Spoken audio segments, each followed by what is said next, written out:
Hello. জি ভাই, শোনা যায়?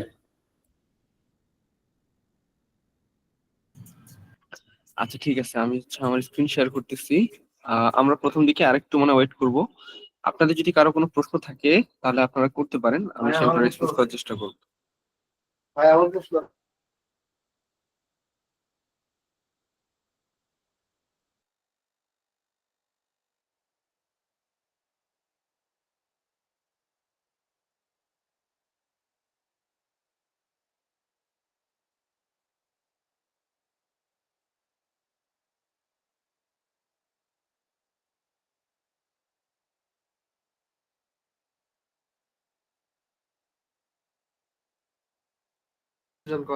জি তানভীর খান ভাই, আপনি প্রশ্ন করতে পারেন আপনি। জি ভাইয়া, আসসালামু আলাইকুম। ভাইয়া, আমার মেইনলি হচ্ছে কি, আমি যখন অ্যাসাইনমেন্টটা ট্রাই করছি একটা জায়গায় প্রবলেম হচ্ছে, সেটা হচ্ছে মার্জিং এ। হ্যাঁ, আমরা তো দেখেছি হচ্ছে কি তিন টাইপের মার্জিং আছে। একটা হচ্ছে 1:1 এর, যেটা M:1, আর একটা হচ্ছে গিয়ে 1:M। এখানে ভাইয়া মানে আমার মেইনলি কথা হচ্ছে, আমি মানে কিছু জিনিস একটু ভাইয়া ক্লিয়ার করতে পারলে একটু ভালো হতো। যেমন ভাইয়া, অ্যাপেন্ড তো আমরা তখন ইউজ করব যখন আমাদের নতুন ভ্যারিয়েবল অ্যাড করব না, বাট আমাদের ভ্যারিয়েবল গুলো আগের থেকে আছে, ওখানে আমরা নতুন ডেটা মানে একটার সাথে আরেকটা ডেটা মানে জাস্ট মার্জ করব, এইসব ক্ষেত্রে তো অ্যাপেন্ড ইউজ করি। এটা কি ঠিক আছে এতটুকু? জি, অবজারভেশন এড করার জন্য আমরা অ্যাপেন্ড ইউজ করে থাকি।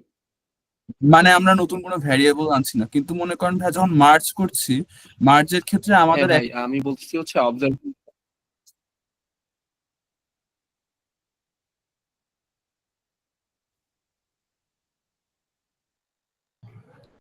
আচ্ছা, আমি মনে হয় আপনার কথা শুনতে পাচ্ছি না। কেউ একটু কনফার্ম হ্যালো করবে না, আমার নেট সমস্যা নাকি ওনার নেট সমস্যা? হ্যালো। হ্যালো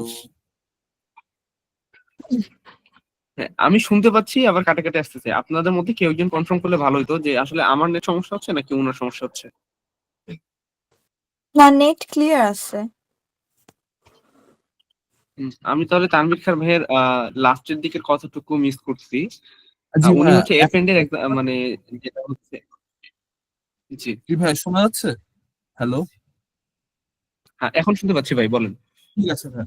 হ্যাঁ, আমার মেইনলি কথা হচ্ছে যে আমরা যখন মার্জিং করি, আমরা তো দেখেছি হচ্ছে গিয়ে যে মনে করেন যে যে আমাদের একটা, যখন আমরা এক্সাম্পল দিয়েছিলাম, আমাদের হাউস হোল্ড আইডিটা দুইটার ক্ষেত্রেই ছিল। তারপর মনে করেন হচ্ছে গিয়ে 1:1 কখন করেছি আমরা, যখন হচ্ছে গিয়ে মনে করেন ওয়ান হয়তো আমার একবার করে আছে, মানে দুইটাতে হাউস হোল্ড আইডির ক্ষেত্রে মানে ওয়ান একবার করে, টু একবার করে, মানে ইয়ে হয় নাই, ডাবলিং হয় নাই।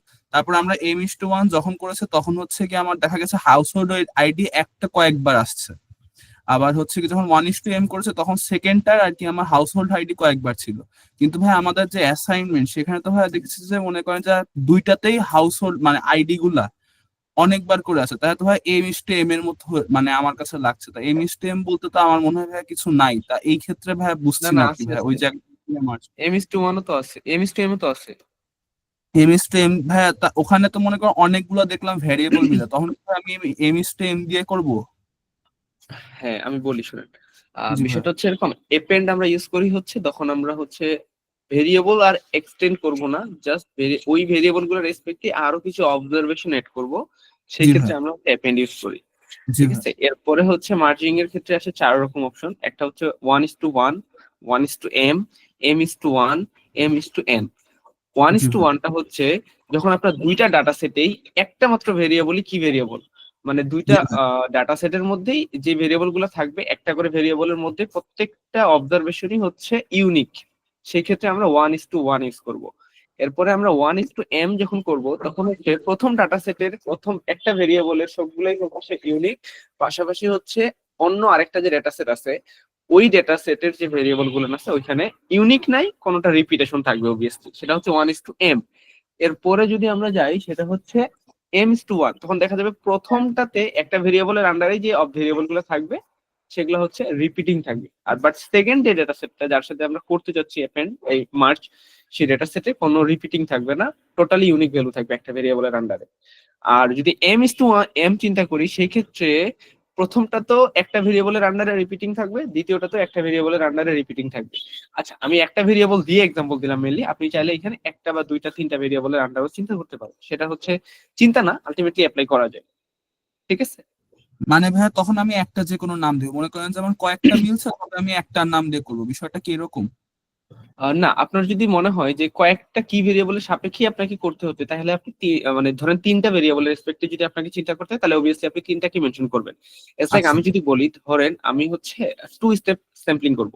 টু স্টেপ স্যাম্পলিং এ এমআই, আমরা যেটা হচ্ছে বিডিএইচএস এর ডাটাতে যেটা করে থাকি, আমরা নরমালি বিডিএইচএস ডাটা নিয়ে কাজ করতেছি, থাকে যে প্রথমে আমরা রিজন ফিক্সড করি। বাংলাদেশকে ধরেন কয়েকটা রিজনে ফিক্সড করছি, কয়েকটা রিজনে ফিক্সড করার পরে ধরেন 20টা রিজনে ভাগ করছি বাংলাদেশকে টোটাল। তো প্রথমে আমরা 20টার মধ্যে যে কোনো 5টা ধরেন রিজন ফিক্সড করব। ফিক্সড করার পরে ওই প্রত্যেকটা রিজন থেকে হাউস হোল্ড ফিক্সড করব। তাহলে অবভিয়াসলি প্রথমে রিজনটা আমার হচ্ছে একটা ইউনিক ভ্যালু, দেন হাউস হোল্ড একটা। ধরেন 1 নাম্বার রিজনের 5 নাম্বার বাড়ি একটা, 5 নাম্বার কি বলে রিজনের 5 নাম্বার বাড়ি কিন্তু আলাদা, টোটালি আলাদা। সো দুইটা ভেরিয়েবলের রেসপেক্টেই আমাকে ইউনিক ভ্যালুটা আইডেন্টিফাই করতে হবে। মানে আলটিমেটলি আমার কাজ হচ্ছে আমাকে ইউনিক ভ্যালুটা বের করে ফেলতে হবে। পারে, কয়েকটা হইতে পারে, তখন একটা প্রাইমারি, একটা হচ্ছে সেকেন্ডারি, বা দুই তিনটা সেকেন্ডারি চলে। ঠিক আছে? জি ভাই। আচ্ছা, এর বাইরে যদি কারো কোনো প্রশ্ন থাকে তাহলে আপনারা করতে পারেন, নাহলে আমরা ক্লাসের দিকে চলে যাব।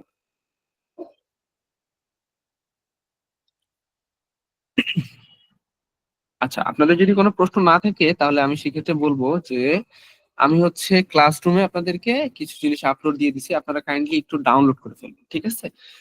এখন করতে হবে এমনটা না, এটা আপনারা পরে করতে পারবেন, আমি অলরেডি ক্লাস লেকচার সহ আপলোড দিয়ে দিছি। তো আজকে আমাদের যেটা টপিক, সে টপিকটা হচ্ছে স্ট্যাটিস্টিক্যাল টেস্ট নিয়ে আমরা কাজ করব। সেটা হচ্ছে প্যারামেট্রিক কিছু টেস্ট ছিল, সেই টেস্ট গুলো নিয়ে আমরা আজকে আলোচনা করব।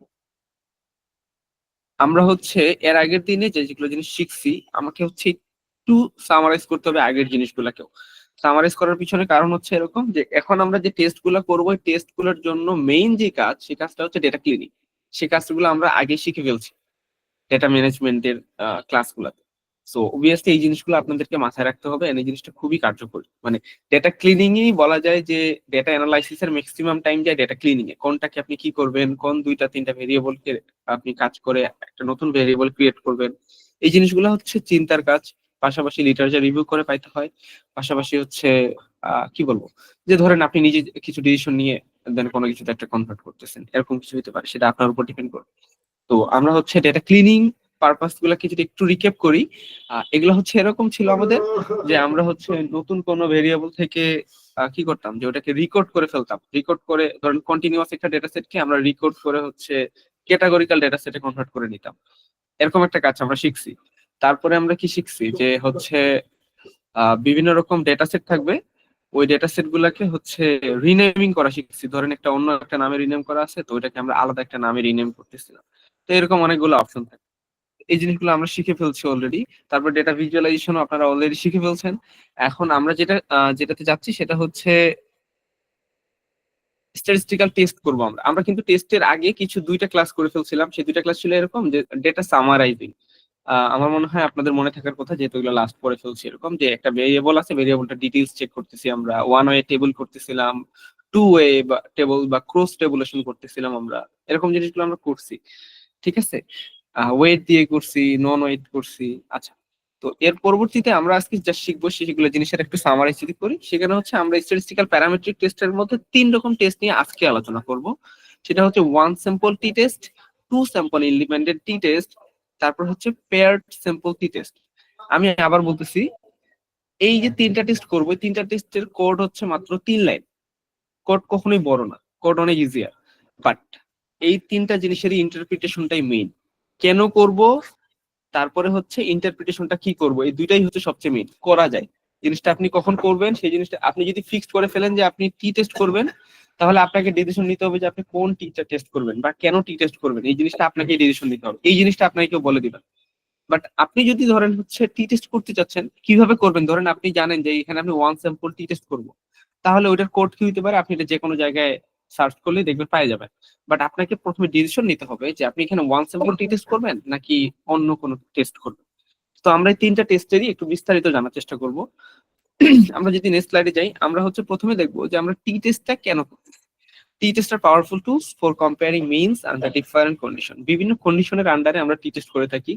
আমি একটু আগে যে তিনটা এক্সাম্পল ছিল এখানে, মানে তিন রকম টেস্ট ছিল টি টেস্টের। একটা ছিল ওয়ান স্যাম্পল, দ্যাট মিনস এখানে কেবলমাত্র একটা স্যাম্পল থাকবে। এরপর ছিল টু স্যাম্পল, মানে দুইটা স্যাম্পল থাকবে, টু স্যাম্পল ইন্ডিপেন্ডেন্ট। আর একটা হচ্ছে পেয়ার, মানে একটার সাথে আর একটা কো রিলেটেড এরকম স্যাম্পল থাকবে। তো যাই হোক, এরপরে হচ্ছে আমরা এই জিনিসটাকে প্যারামেট্রিক টেস্ট কেন বলি। প্যারামেট্রিক, আচ্ছা আপনাদের মনে কেউ মাইক অন করে রাখছেন, কাইন্ডলি একটু মিউট করে রাখবেন। আমরা এখানে প্যারামেট্রিক টেস্ট কেন করি। প্যারামেট্রিক টেস্টের মিনিংটাই হচ্ছে এরকম, আমরা এখানে কিছু এজাম্পশন ফিক্সড করি। এই এজাম্পশন গুলোর আন্ডারেই আমাদের হচ্ছে বাকি টেস্ট গুলো আমাদের করতে হবে। দ্যাট মিনস এজাম্পশনস যদি স্যাটিসফাই না করে তাহলে আমি টি টেস্টটা করে কোনো লাভ নেই। একটা রেজাল্ট অবভিয়াসলি আসবে, বাট ওই রেজাল্টটা জাস্টিফাইড না, মানে ওই রেজাল্টটাকে দিয়ে আপনি হচ্ছে কোনো ভালো কিছু রেজাল্ট আনতে পারবেন না, এন্ড ওটা কখনো অ্যাকসেপ্টেবল না আসলে। সো আমাদেরকে এখানে এজাম্পশন গুলোর দিকে বাস্ট নজর রাখতে হবে। ঠিক আছে, তো আমরা প্রথমে যে কাজটা করবো সেটা হচ্ছে ওয়ান স্যাম্পল টি test. One sample test T টেস্টটার মধ্যে প্রথমে আমরা টার্ম গুলোকে ভাগি। ওয়ান স্যাম্পল, দ্যাট মিনস এখানে মাত্র একটা স্যাম্পল আছে। ওয়ান স্যাম্পল দিয়ে আমরা যে টি টেস্টটা করব, ওয়ান স্যাম্পল টি টেস্টটা আমরা করি কখন। ধরেন আপনি হচ্ছে কোন একটা আহ, চিন্তা করতেছেন, ধরেন কোন একটা খেলোয়াড় আছে, কোন একটা খেলোয়াড় কত রান নিতে পারে আপনি চিন্তা করতেছেন, তার এভারেজ রান হইতে পারে 25 রানের বেশি নিলে সে মোটামুটি ভালো খেলোয়াড় বা এরকম কিছু একটা আপনি টেস্ট করতে চাচ্ছেন। বা 25 হলে আপনার জন্য বেটার, 25-এর বেশি হলেও খারাপ আপনার কাছে, 25-এর কম হলেও খারাপ। এটা হচ্ছে টু টেইল। আর যদি একটাকে নিয়ে কাজ করেন সেটা ওয়ান টেইল। আচ্ছা, ওইটা নিয়ে আমরা পরে চিন্তা করবো। প্রথমে চিন্তা করে দেখেন, আপনি 25 সাথে চিন্তা করবেন, তাহলে ধরেন একটা ব্যাটসম্যান যে কোনো সেটা যে কোনো, আমি নাম কারো না বলি, তো যে কোনো একটা ব্যাটসম্যান আছে। তো ওই ব্যাটসম্যানের আপনি রানের বিভিন্ন ইনিংস এর রান গুলাকে আপনার একটা হচ্ছে টেবিল করা আছে। এই টেবিলটা থেকে আপনি রানটাকে নিয়ে কাজ করবেন।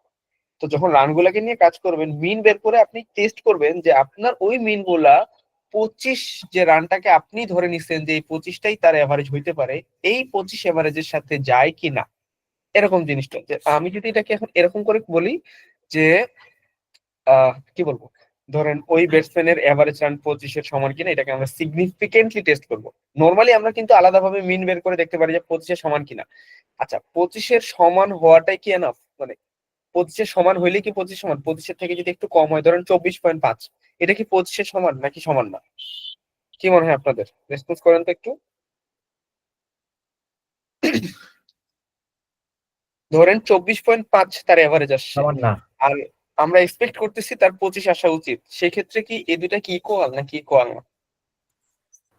ইকুয়াল না।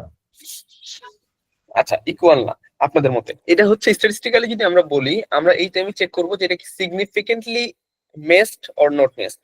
মানে বিষয়টা হচ্ছে এরকম যে সে তো 24.5-এ গেছে, এটা কি মোটামুটি আমার ইরোর টার্ম সহ কাছাকাছি গেছে কিনা। 24.5-এ সে যদি রানে যেতে পারে, দ্যাট মিনস সে 25-এও যাইতে পারবে, তার এবিলিটি আছে 25-এ যাওয়ার। এরকম আমরা কতটুকু ইরোর একসেপ্ট করব তার উপর ডিপেন্ড করে আমরা ওই রেঞ্জটা ফিক্সড করি। ঠিক আছে, ধরেন আমি একটা রেঞ্জ ফিক্সড করতে চাচ্ছি 25 রানের, এটার আমি রেঞ্জ ফিক্সড করব, ধরেন আমি 10% ইরোর অ্যাকসেপ্ট করব। তাহলে সেই ক্ষেত্রে আমি যেটা করতে পারি, ধরেন 25 সাথে 2 যোগ করলাম 27, 25-এর সাথে 2 বিয়োগ করলাম 23। তো 23 থেকে 27-এর মধ্যে তার রানের এভারেজ আসছে, তার মানে আমি ধরে নিলাম সে মোটামুটি আমার এভারেজ যেটা আমি ফিক্স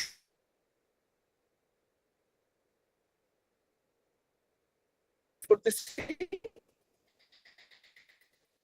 সে average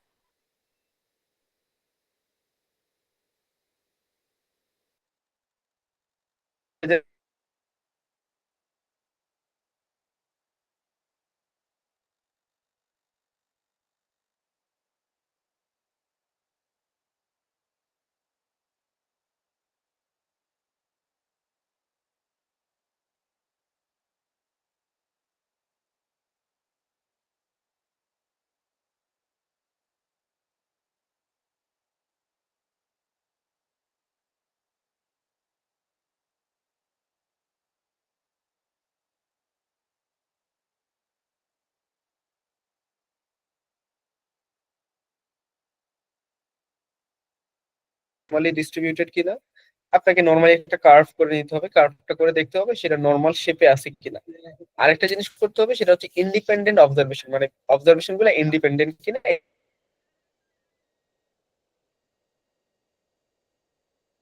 এটা আপনাকে জাজ করে নিতে হবে। ঠিক আছে, এটা হচ্ছে এই স্যাম্পলের একটা লিমিটেশন দুটো আছে, সেটা হচ্ছে এই স্যাম্পলটাতে আপনাকে জানতে হবে যে আপনি কোন মিনের সাথে কম্পেয়ার করছেন। দ্যাট মিনস এই যে আমি যে একটা ব্যাটসম্যানকে কম্পেয়ার করতেছিলাম 25 রানের সাথে, এই 25টা আমি কোথায় পেলাম? চোখ বন্ধ করে চিন্তা করে বলে দিলাম 25 তো হয়ে গেল 25, এরকম কিছু? বা কোন একটা এক্সপার্টাইজ জাস্ট আসে বলে দিল যে 25 রান হয়ে গেল 25? মানে এটা ডিপেন্ড করবে আসলে যে সে কতটুকু মানে এক্সপার্ট এই বিষয়ে, দেন সে হচ্ছে কোনো মন্তব্য করতেছে নাকি সে হাউদা আসে কিছু বলে দিচ্ছে। এই জিনিসগুলোকে আসলে আপনাকে চিন্তা করতে হবে। এই জিনিসটাই হচ্ছে এখানকার একটা লিমিটেশন। ধরেন একজন 10% এক্সপার্ট, একজন 20% এক্সপার্ট, অবভিয়াসলি আমরা 20% এক্সপার্ট মানুষটাকে বেশি প্রায়োরিটি দেবো। আচ্ছা, এখানে আরেকটা বিষয় থাকে সেন্সিটিভ টু আউটলায়ার্স। ধরেন আপনি এখানে বয়স কাউন্ট করতেছেন সাপোজ, তো বয়স কাউন্ট করার সময় একজনের বয়স কেউ ভুল করে টাইপ করছে এরকম যে ধরেন আপনি মানুষের বয়স কাউন্ট করতে যায় ধরেন 111 টাইপ করতে যায় 1111 টাইপ করে ফেলছেন। তো টাইপ তো হয়ে গেছে, এখন এটাকে তো আপনি চাইলেই রিমুভ করতে পারতেছেন না, যেহেতু 1111 বয়স আপনি টাইপ করে ফেলছেন। সেই সময়টাতে এটা একটা আপনার আউটলায়ার। আউটলায়ার মানে হচ্ছে আমাদের নর্মালি বলে, আমরা বক্স প্লট শিখছি না সবাই? মোটামুটি বক্স প্লট শিখার কথা। বক্স প্লটে যখন হচ্ছে কোয়ার্টাইল গুলো পার হয়ে যায়, আপার কোয়ার্টাইল লোয়ার কোয়ার্টাইল, তখন আমরা এটাকে আউটলায়ার হিসেবে কাউন্ট করে থাকি। তো এরকম ডেটা সেট হলে তখন দেখা যায় আমাদের মিনটাকে অনেক বেশি ইনফ্লুয়েন্স করে থাকে। ওই ইনফ্লুয়েন্সিং আউটলায়ার্সটা অনেক বেশি সেনসিটিভ এই ওয়ান স্যাম্পল টেস্টের ক্ষেত্রে। তো আমরা ওয়ান স্যাম্পল টি টেস্ট করতে পারি কিভাবে, সেই জিনিসটা যদি আমি আপনাদেরকে দেখাতে চাই, এখানে হচ্ছে আপনাদেরকে আমি একটা বার্থ ওয়েট ডট ডিটি একটা ডেটা সেট দিয়ে দিছি। সেই ডেটা সেটটা নিয়ে আমরা কাজ করব। এই ডেটা সেটের মধ্যে আমরা চেক করার চেষ্টা করব to test whether the average birth weight of newborns differ significantly from 2500 গ্রাম। মানে যে নতুন বার্থ হয়েছে যে বাচ্চাগুলার, সেই বাচ্চাগুলোর ওয়েটটা 2500 গ্রাম, মানে 2500 গ্রাম থেকে ডিফার করে কিনা সিগনিফিকেন্টলি, এই জিনিসটা আমরা চেক করব। তাহলে আমরা প্রথমে হচ্ছে বার্থের ডেটা সেটটাকে রান করে নিব, এরপরে হচ্ছে আমরা টি টেস্ট করব। টি টেস্ট করব কিভাবে? বিডব্লিউটি এই জিনিস কোডটা দিয়ে। আমরা একটু করি এটা। আমি প্রথমে হচ্ছে বার্থের ডেটা সেটটা রান করে নিব। দেখা যাচ্ছে না, স্ক্রিনটা শো হচ্ছে না জি ভাই, ভাইয়া, স্ক্রিন শো হচ্ছে না। আচ্ছা আমি দেখতেছি একটু। স্ক্রিন কি এখন শো হচ্ছে? নো, না, হ্যাঁ হ্যাঁ এখন শো হচ্ছে, জি এখন হচ্ছে।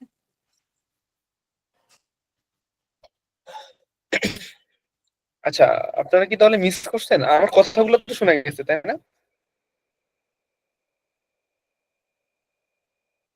হ্যালো, কেউ একটু কনফার্ম করবেন আমার ভাইয়া কথাগুলো কেটে শোনা গেছিল কিনা? আসছে কথাগুলো, কথা শোনা গেছে আপনার কিন্তু কথাগুলো স্ক্রিন দেখা যায়নি। শুনতে পেরেছি, প্রিন্ট দেখা যাচ্ছে না, ক্লিয়ার শোনা যাচ্ছিল না।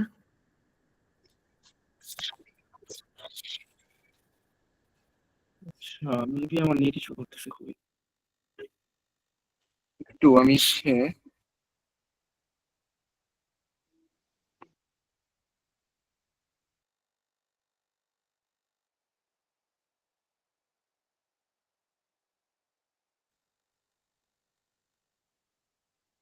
আচ্ছা, এখন কি আমার কথা ক্লিয়ার শোনা যাচ্ছে? হ্যাঁ জি ভাই শোনা ভাইয়া শোনা যাচ্ছে। যাচ্ছে। আচ্ছা ঠিক আছে। আচ্ছা, আমার স্ক্রিন যেহেতু দেখা যাচ্ছে, আমি যেটা বলতেছিলাম আপনাদেরকে যে আমরা হচ্ছে ওয়ান স্যাম্পল টি টেস্টের একটা ডেফিনেশন আমরা জানলাম। ডেফিনেশন হচ্ছে এরকম: আমরা একটা ডেটা সেটের মিনের সাথে আমার নিজে এজাম্পশন করা একটা মিনের আমি কম্পেয়ার করে দেখব এই দুইটা মিন, মানে আমার নিজের চিন্তা করা একটা মিন আর ডেটা সেটের মধ্যে যে মিনটা আসে, দুইটা মিনটা ডিফার করে কতটুকু, সিগনিফিকেন্টলি ডিফার করে কিনা, এই জিনিসটা আমরা টেস্ট করব।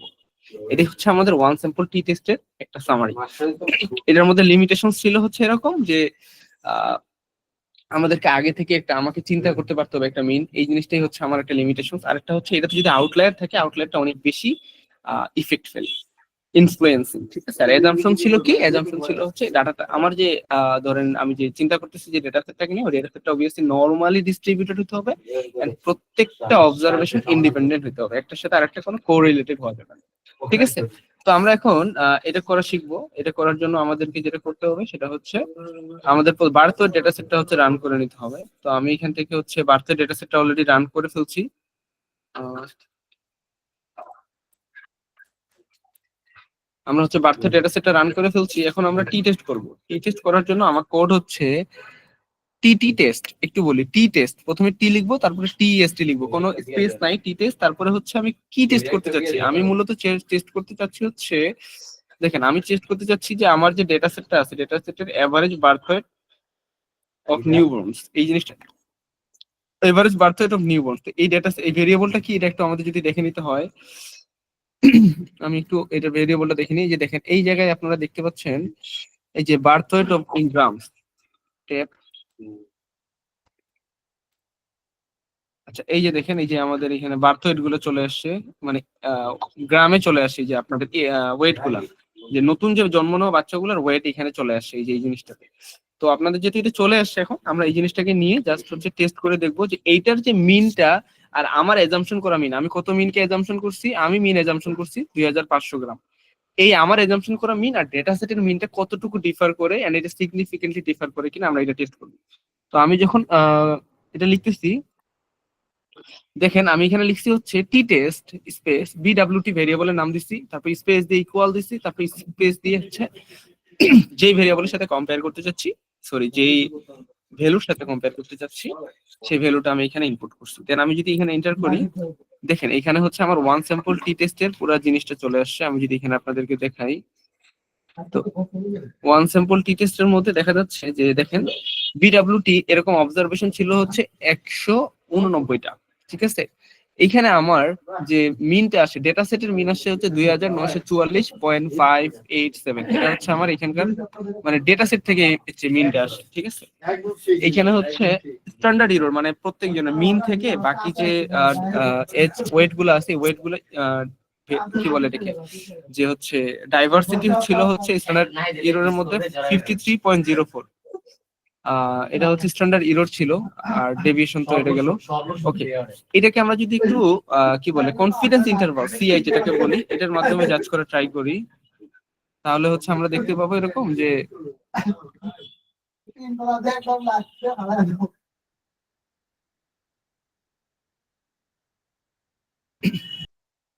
আচ্ছা, আমরা এখানে যেটা দেখতেছিলাম সেটা হচ্ছে এখানে যে কনফিডেন্স ইন্টারভালটাতে ছিল হচ্ছে এরকম আসছে আমাদের, যে দেখেন 95% কনফিডেন্স ইন্টারভাল, দ্যাট মিন্স আমি 5% ইরর এক্সেপ্ট করে নিব, আমার ভুলের মধ্যে 5% হতে পারে, এরকম ডেটা সেটের মধ্যে আছে হচ্ছে 2839 থেকে এতর মধ্যে হচ্ছে আমার 95% ডেটা সেট বিলং করে, ঠিক আছে। এখানে এখন আমরা যদি এটাকে টেস্ট করতে চাই, এই যে জিনিসটা দেখতে পাচ্ছেন, আমার যে মিনটা মানে যে মিনটা আছে, ওই মিনটা 2500 মিন থেকে ছোট হবে, এটার প্রবাবিলিটি মানে পি ভ্যালু আসে 1.000। তার মানে এটাকে আমি ডিরেক্টলি অ্যাকসেপ্ট করতেছি। ওকে, এখানে আমার যেটা আবার এই যে নট ইকুয়ালস টু, এটা নিয়ে মূলত আমি কাজ করতেছি, এটাকে বলে two tail test. So two tail মানে হচ্ছে আমার 2500 থেকে বড় হবে না, 2500 থেকে ছোট হবে না। সেক্ষেত্রে দেখেন আমার পি ভ্যালু কি আসছে, পি ভ্যালু আসছে 0.000। দ্যাট মিনস আমার পি ভ্যালুটা আমার 0.05 এর থেকেও কম। এর মানে হচ্ছে আমি আমার যে হাইপোথিসিস দুইটা ছিল, একটা হাইপোথিসিস হচ্ছে মিন 2500 সমান, এটা হচ্ছে নাল হাইপোথিসিস। মিনটা আমার ডাটা সেটের মিন আমার যে ধরে নেওয়া মিন 2500 এর সমান, এটা হচ্ছে আমার নাল হাইপোথিসিস। অল্টারনেটিভ হাইপোথিসিস হচ্ছে আমার ডেটা সেটের mean is not equal to আমার ধরে নেওয়া মিন 2500, ঠিক আছে। তার মানে এটা মিন করতেছে হচ্ছে আমি আমার নাল হাইপোথিসিসকে রিজেক্ট করতেছি, আমার অবজার্ভ মানে আমার ডেটা সেটটা আমার নাল হাইপোথিসিসকে রিজেক্ট করতেছে। আমি তাহলে কি করব, অল্টারনেটিভ হাইপোথিসিসকে অ্যাকসেপ্ট করে নিতেছি। অল্টারনেটিভ হাইপোথিসিস আমার কি ছিল, মিনটা 2500 সমান না, এই জিনিসটাকে আমি অ্যাকসেপ্ট করে নিতেছি। এটাই হচ্ছে এখানকার ইন্টারপ্রিটেশন। এই জিনিসটা খুবই কাজে লাগে, নরমালি যে কোনো টেস্ট করার সময় এই জিনিসটা আমরা কাজে লাগাই, ঠিক আছে। আচ্ছা, টি টেস্টের এই যে ওয়ান স্যাম্পল টি টেস্টটা কি আপনারা বুঝছেন? এখন এই দিনে আমরা আপনাদের যদি কোনো প্রশ্ন থেকে থাকে, আপনারা একটু প্রশ্নগুলো করতে পারেন আমাকে এই ওয়ান স্যাম্পল টি টেস্ট নিয়ে জাস্ট।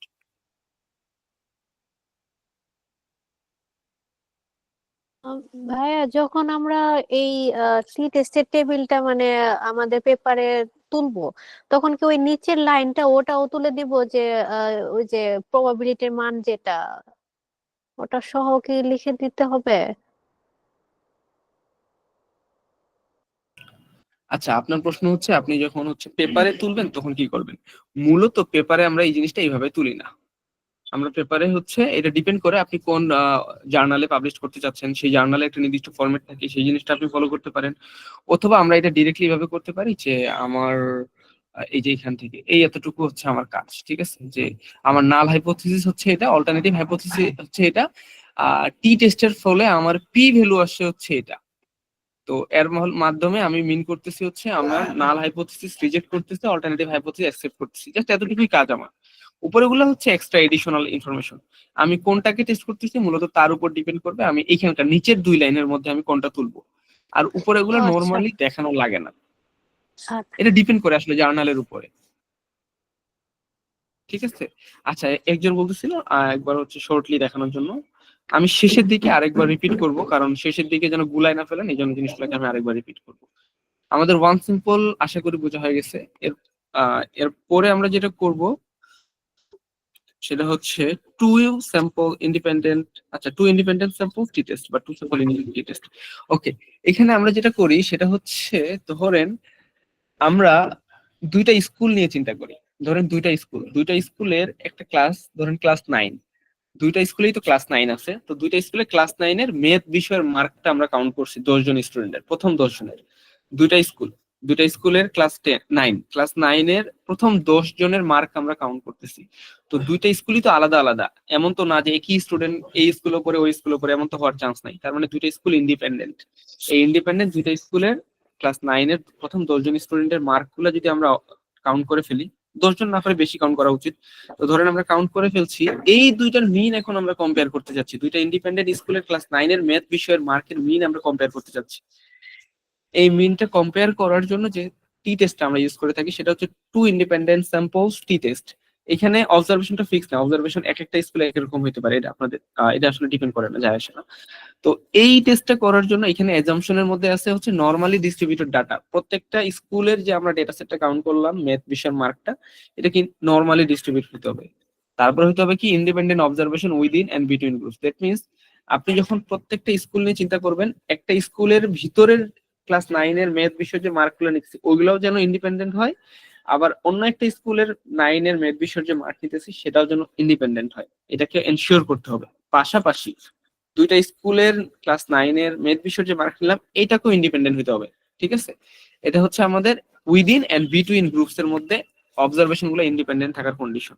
এরপরে হচ্ছে equal variance. Equal means almost equal. That means ধরেন প্রথম স্কুলের যে ম্যাথ বিষয়ে ক্লাস 9 এর যে মার্কগুলো আমরা নিলাম, এদের যে ভেরিয়েন্সটা ছিল অন্য একটা স্কুলের ক্লাস 9 এর ম্যাথ বিষয়ে যে মার্ক নিলাম তাদের ভেরিয়েন্সও যেন ইকুয়াল হয়, এটা আমাদের অ্যাজাম্পশন। এটা যদি না হয়, দেখা গেল যে একজনের একটা স্কুলের ভেরিয়েন্স হচ্ছে 3, একটা স্কুলের ভেরিয়েন্স হচ্ছে 7, অবভিয়াসলি তারা ইকুয়াল না, সেক্ষেত্রে আমরা এই টেস্টটা করতেই পারবো না, ঠিক আছে? আমাদের এই অ্যাজাম্পশন গুলাকে আগে চেক করে নিতে হবে, ভেরিয়েন্স বের করে চেক করে নিতে হয় নরমালি, ঠিক আছে?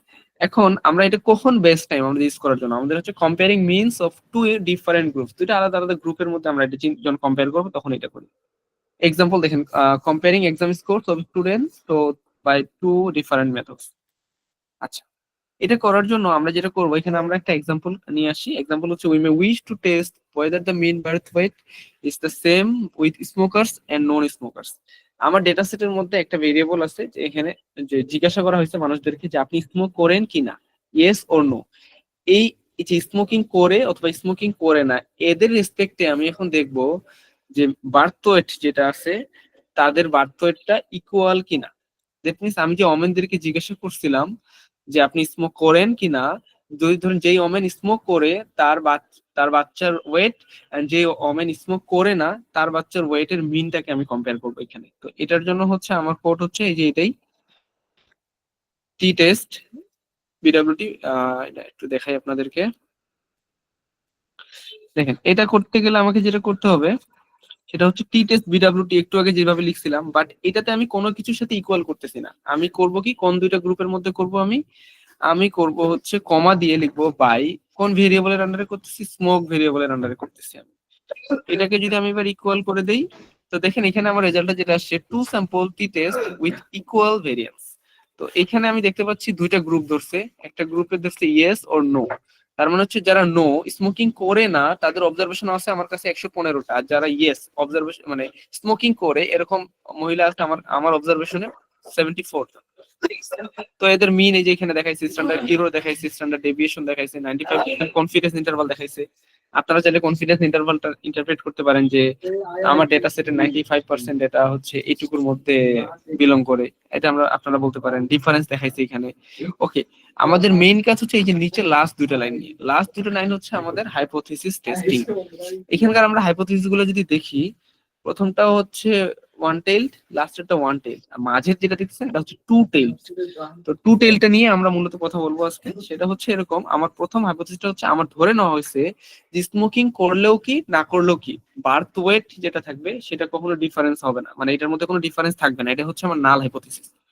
অল্টারনেটিভ হাইপোথিসিস হচ্ছে স্মোকিং করলে একরকম বার্থ ওয়েট হবে, স্মোকিং না করলে তাদের বাচ্চার বার্থ ওয়েটটা আলাদা রকম হবে। এটা আমাদের হচ্ছে অল্টারনেটিভ হাইপোথিসিস। তো এখানে আমরা পি ভ্যালুটা যেটা দেখতে পাচ্ছি, পি ভ্যালু হচ্ছে 0.0087। এটা কিন্তু আমার 0.005 এর থেকে কম। যেহেতু 0.005 এর থেকে কম এই ভ্যালুটা, দ্যাট মিনস আমার 5% মানে যদি আমি কি বলে ইরোর অ্যাকসেপ্ট করে নেই, সেই ক্ষেত্রে 5% সিগনিফিকেন্ট লেভেলের ক্ষেত্রে এই জিনিসটাকে আমি রিজেক্ট করবো। দ্যাট মিনস আমার অল্টারনেটিভ হাইপোথিসিস যেটা ছিল সেটা ট্রু।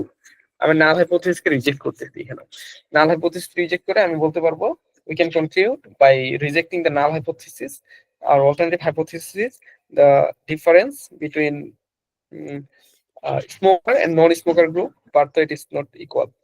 তো এরকম আমরা কিছু একটা বলতে পারি আর কি, কম্পেয়ারিং করে দিতে পারবো। ওকে, এখানে আমি নিচে ইন্টারপ্রিটেশনটা লিখে দিছি আপনাদের স্লাইডে, যে the result indicates that there is significant difference between the means with smokers and non smokers since the p value is 0.0087। এটা আমার 5% লেভেলের জন্য অনেক ছোট, ঠিক আছে। ওকে, এরপরে আমরা এখানে, আচ্ছা এটুকু শেষ এখানেই। টু স্যাম্পল ইন্ডিপেন্ডেন্ট টি টেস্ট, এটার মধ্যে আপনাদের কোনো প্রশ্ন থাকলে আপনারা করতে পারেন এখানে।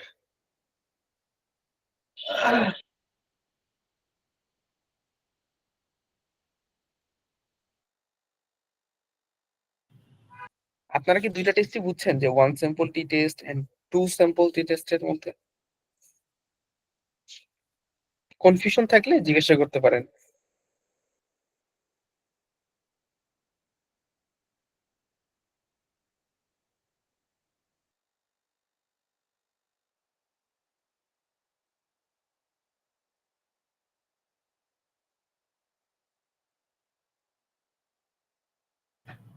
আচ্ছা, একজন বলছেন হচ্ছে হাইপোথিসিসটা আরেকবার বুঝেন। আমি একটু বলি, হাইপোথিসিসের বিষয়টা হচ্ছে এরকম, আমরা দুই ধরনের হাইপোথিসিসের সাথে পরিচিত হব। হাইপোথিসিসের সাথে আপনার মনে হয় আগে থেকে পরিচিত কয়েকজন আছেন বা কেউ হয়তো বা নাই।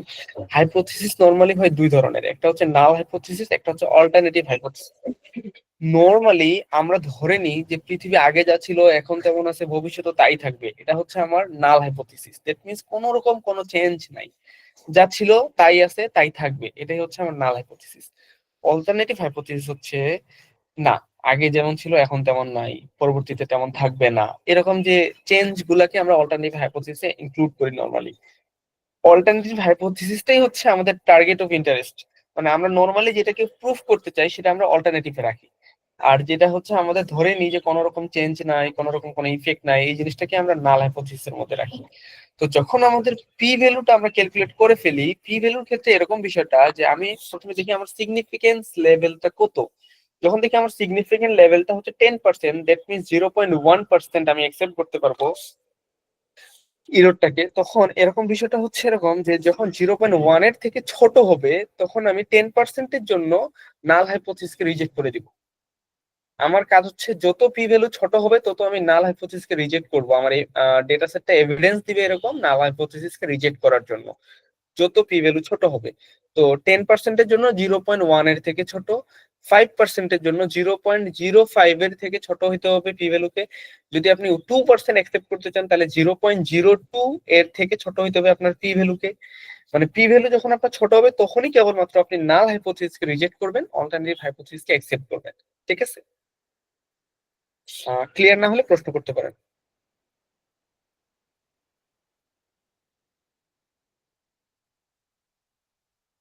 আচ্ছা, আমার মনে হয় আপনারা ক্লিয়ার। আমরা এবার দেখবো পেয়ার টি টেস্ট। পেয়ার টি টেস্টটা হচ্ছে এরকম যে একটু আগে যেমন আমরা টু স্যাম্পল নিয়ে করলাম, কি দুইটা আলাদা আলাদা স্কুলের নিয়ে করছি, আলাদা আলাদা স্কুলের মধ্যে একই ক্লাসের একই সাবজেক্টের মার্ক নিয়ে আমরা কম্পেয়ার করছি যেটা একটু আগে। এবার আমরা করব কি না, একই স্টুডেন্টের দুই রকম টাইমের মার্ক চিন্তা করতে পারি। যেমন ধরেন আমি এরকম করতে পারি যে 10 জন একটা স্কুলের ক্লাস 9-এর ম্যাথ সাবজেক্টের ওই যে প্রথম 10 জনকে নিয়ে চিন্তা করেন। তো প্রথম 10 জন একবার পরে পরীক্ষা দিছে, একবার না পরে পরীক্ষা দিছে। তো পরে পরীক্ষা দেওয়ার মার্কটাকে আমরা একটা ডাটা সেটে রাখলাম, একটা ভেরিয়েবলের আন্ডারে রাখলাম। আরেকটা হচ্ছে না পরে পরীক্ষা দিছে যারা, তাদেরকে আমরা আরেকটা ভেরিয়েবলের মধ্যে রাখলাম। তো আমরা চেক করতে চাচ্ছি যে পরে পরীক্ষা দিলে যে এভারেজ মার্কটা থাকবে, না পরে পরীক্ষা দিলে তার এভারেজ মার্কটা সমান কিনা। আমাদের ধারণা হচ্ছে এটা সমান না, তার মানে আমরা অল্টারনেটিভে রাখবো এটা সমান না, আর নালের মধ্যে রাখবো যে হ্যাঁ, যে পরে পরীক্ষা দিলেও কি না পরে পরীক্ষা দিলেও কি রেজাল্ট আমার সমানই আসে। এটা হচ্ছে আমার নাল হাইপোথিসিস। তো এইটাকে যখন আমি করতে যাবো, এটাই হচ্ছে আমার পেয়ার টি টেস্ট। তো এখানে আমি বলছি যে pair T test is used when you have two related observation and you want to see if the means on these two normally distributed interval variables differ from one another, একটা আরেকটার সাথে differ করতেছে। এখানে assumption হচ্ছে normally distributed difference between pairs, তারপরে paired observation আর independent. এই দুটেই আমরা এই টি টেস্টে নরমালি ইন্ডিপেন্ডেন্ট ধরে নিব, আর ধরে নিব এই ডাটাগুলো নরমালি ডিস্ট্রিবিউটেড। এটার বেস্ট টাইম হচ্ছে analysing repeated measures on the same of subject. একটা সেম সাবজেক্টের দুইটা ভিন্ন সময় বা দুইটার বেশি ভিন্ন সময়ের মধ্যে যদি আমরা কম্পেয়ার করতে চাই, তখন আমরা পেয়ার টি টেস্ট করে থাকি। এই যে এখানে একটা এক্সাম্পল দিছে, এক্সাম্পলটা হচ্ছে comparing blood pressure before and after medication. আপনার মেডিকেশনের আগে এবং মেডিকেশনের পরে আপনার ব্লাড প্রেশারটা কিরকম আছে এটাকে আপনি টেস্ট করতে চাচ্ছেন। এটা কিন্তু প্রত্যেকটা একজন মানুষেরই মেডিকেশনের আগের ব্লাড প্রেশার, একজন মানুষের পরের ব্লাড প্রেশার, এভাবে আমরা কালেক্ট করছি। আর একটু আগে কিন্তু আমরা টি টেস্ট যখন করতেছিলাম ইন্ডিপেন্ডেন্ট স্যাম্পলে, তখন আমরা দুইজন আলাদা মানুষের মার্ক নিয়ে কম্পেয়ার করছিলাম। ঠিক আছে, তো এটা আমরা কিভাবে করতে পারি সেটা যদি দেখি, এটা করার জন্য আমাদের একটা এক্সাম্পল হচ্ছে এরকম যে আমার কাছে একটা ডেটা সেট আছে diet.dda। ওই ডেটা সেটের মধ্যে যদি আমি ওপেন করি তো দেখতে পাবো এখানে আমার যে ডাটা রেকর্ডেড অন, মানে একটা হচ্ছে কি কোলেস্টেরল লেভেল দিয়ে দেওয়া হয়েছে 10 সাবজেক্টকে। তো কোলেস্টেরল লেভেল দেওয়ার আগে একরকম হচ্ছে আপনার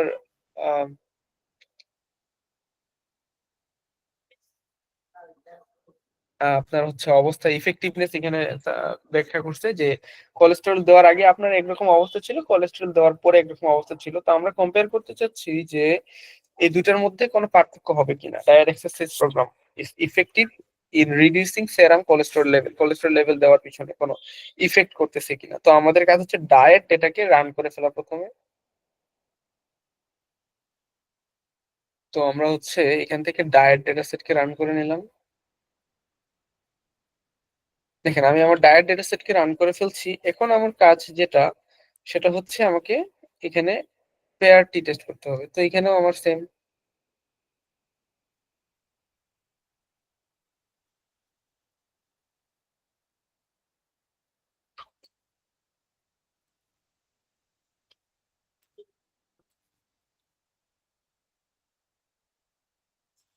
দেখেন আমি মূলত চেক করতে চাচ্ছি হচ্ছে আমার প্রথমে ভেরিয়েবলটাকে যদি একটু দেখাই।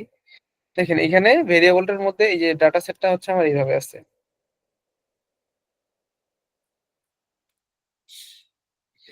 এই যে ডেটা সেটের মধ্যে দেখেন আমার হচ্ছে প্রত্যেকটা ইন্ডিপেন্ডেন্ট স্যাম্পলের মধ্যে রেজাল্ট হচ্ছে 1 নাম্বার যে সাবজেক্ট তার বিফোরে ছিল হচ্ছে 201, আর আফটারে আসে 231 ছিল 2 নাম্বারের, 234 ছিল তার। এরকম আমাদের বিফোরের জন্য একটা ডেটা সেট পাইছে, আফটারের জন্য একটা ডেটা সেট পাইছে।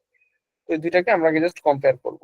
তো কম্পেয়ার করার জন্য আমরা দেখবো যে বিফোর আর আফটারটা সমান কিনা, দুইটার মিন আমরা মূলত কম্পেয়ার করতেছি টি টেস্টের মাধ্যমে। তো আমি যদি দিয়ে দেই, দেখেন এখানে হচ্ছে পেয়ার টি টেস্টের রেজাল্ট চলে আসছে আমার কাছে। তো এখানে আপনারা বিফোর আফটারের ডিটেইলস দেখতে পাবেন এই যে বক্সটাতে। এই বক্সটা জিনিসপাতি আমার মনে হয় আপনারা এখন বুঝেন আশা করি।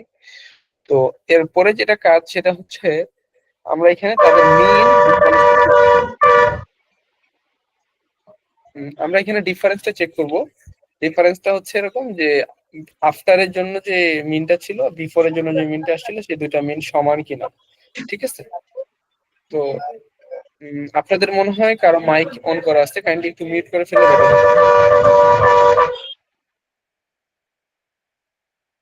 থ্যাঙ্কস। আমি আপনাদের প্রশ্নগুলো একটু পরে নিই, জাস্ট আমরা আগে একটু ইন্টারপ্রিটেশনটা করে ফেলি।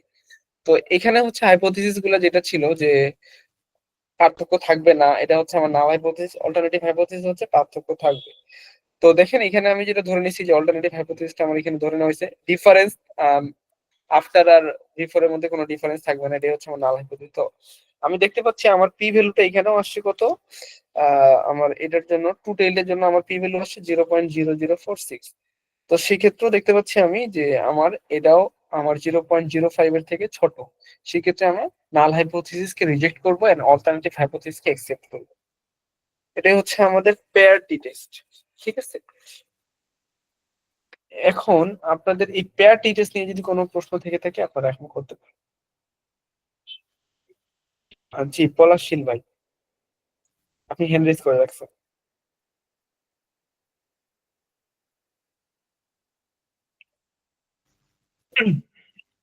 আচ্ছা, এর মধ্যে কি আপনাদের কারোর কোনো প্রশ্ন নাই? আচ্ছা ভাইয়া, এখানে পিআর এর হ্যাঁ যে ভ্যালু গুলো বলতেছে যে 0.0046, এই ভ্যালু গুলো কিভাবে ফাইন্ড আউট করে? আচ্ছা, এটা হচ্ছে মূলত এরকম, আমি একটু যদি বলি, এটা হচ্ছে হাতে ক্যালকুলেট করা যায় না, করা যায় না বলতে ভুল, করা যায় বাট অনেক ডিফিকাল্ট কমপ্লেক্স। এটা মূলত এরকম, ধরেন আমার টি টেস্ট করার ফলে টি ভ্যালু একটা আসে আমার। তো এই টি ভ্যালুটা যেটা আসবে, ওই টি ভ্যালুটা আসার চান্স তখন কম্পেয়ার করা হয়ে থাকে, যে ধরেন যতগুলো টি ভ্যালু আসতেছে ওই টি ভ্যালুটাকে আবার কম্পেয়ার করা হয়ে থাকে। টি টেবল নামে একটা টেবল পাওয়া যায়, মানে স্ট্যাটিস্টিক্যাল টেবলের মধ্যে টি ভ্যালুর জন্য একটা টেবল থাকে, জেড টেবল থাকে একটা জেড ভ্যালুর জন্য। তো এরকম বিভিন্ন রকম টেবল আছে ডেটা সেটের, মানে যেগুলোর সাথে কম্পেয়ার করে আমরা মূলত জাজ করে থাকি। বাট সবগুলোর জন্যই কমন একটা স্ট্রাকচার তৈরি করা হয়েছিল, সেটাই হচ্ছে পি ভ্যালু। যে আপনাকে জেড ভ্যালু, এফ ভ্যালু, টি ভ্যালু এগুলো আলাদা আলাদা করে মনে রাখতে হবে না। আপনি যদি জাস্ট একটা ভ্যালুকে নিয়ে কম্পেয়ার করতে পারেন, দ্যাটস ফাইন। তো জেড ভ্যালু থেকেও পি ভ্যালুতে কনভার্ট করা যায়, টি ভ্যালু থেকেও পি ভ্যালুতে কনভার্ট করা যায়, সব ভ্যালু থেকে পি ভ্যালুতে কনভার্ট করা যায়। পি ভ্যালুটা মূলত ডিনোট করে এরকম যে আপনি ওই যে ভ্যালু গুলা যেগুলো পাচ্ছেন, ধরেন আপনার জেড ভ্যালু একটা আসছে বা টি ভ্যালু একটা আসছে, ওই টি ভ্যালুটা আসার চান্স কতটুকু নাল হাইপোথিসিসের জন্য, এটাই হচ্ছে আপনার ওটা, বুঝছেন?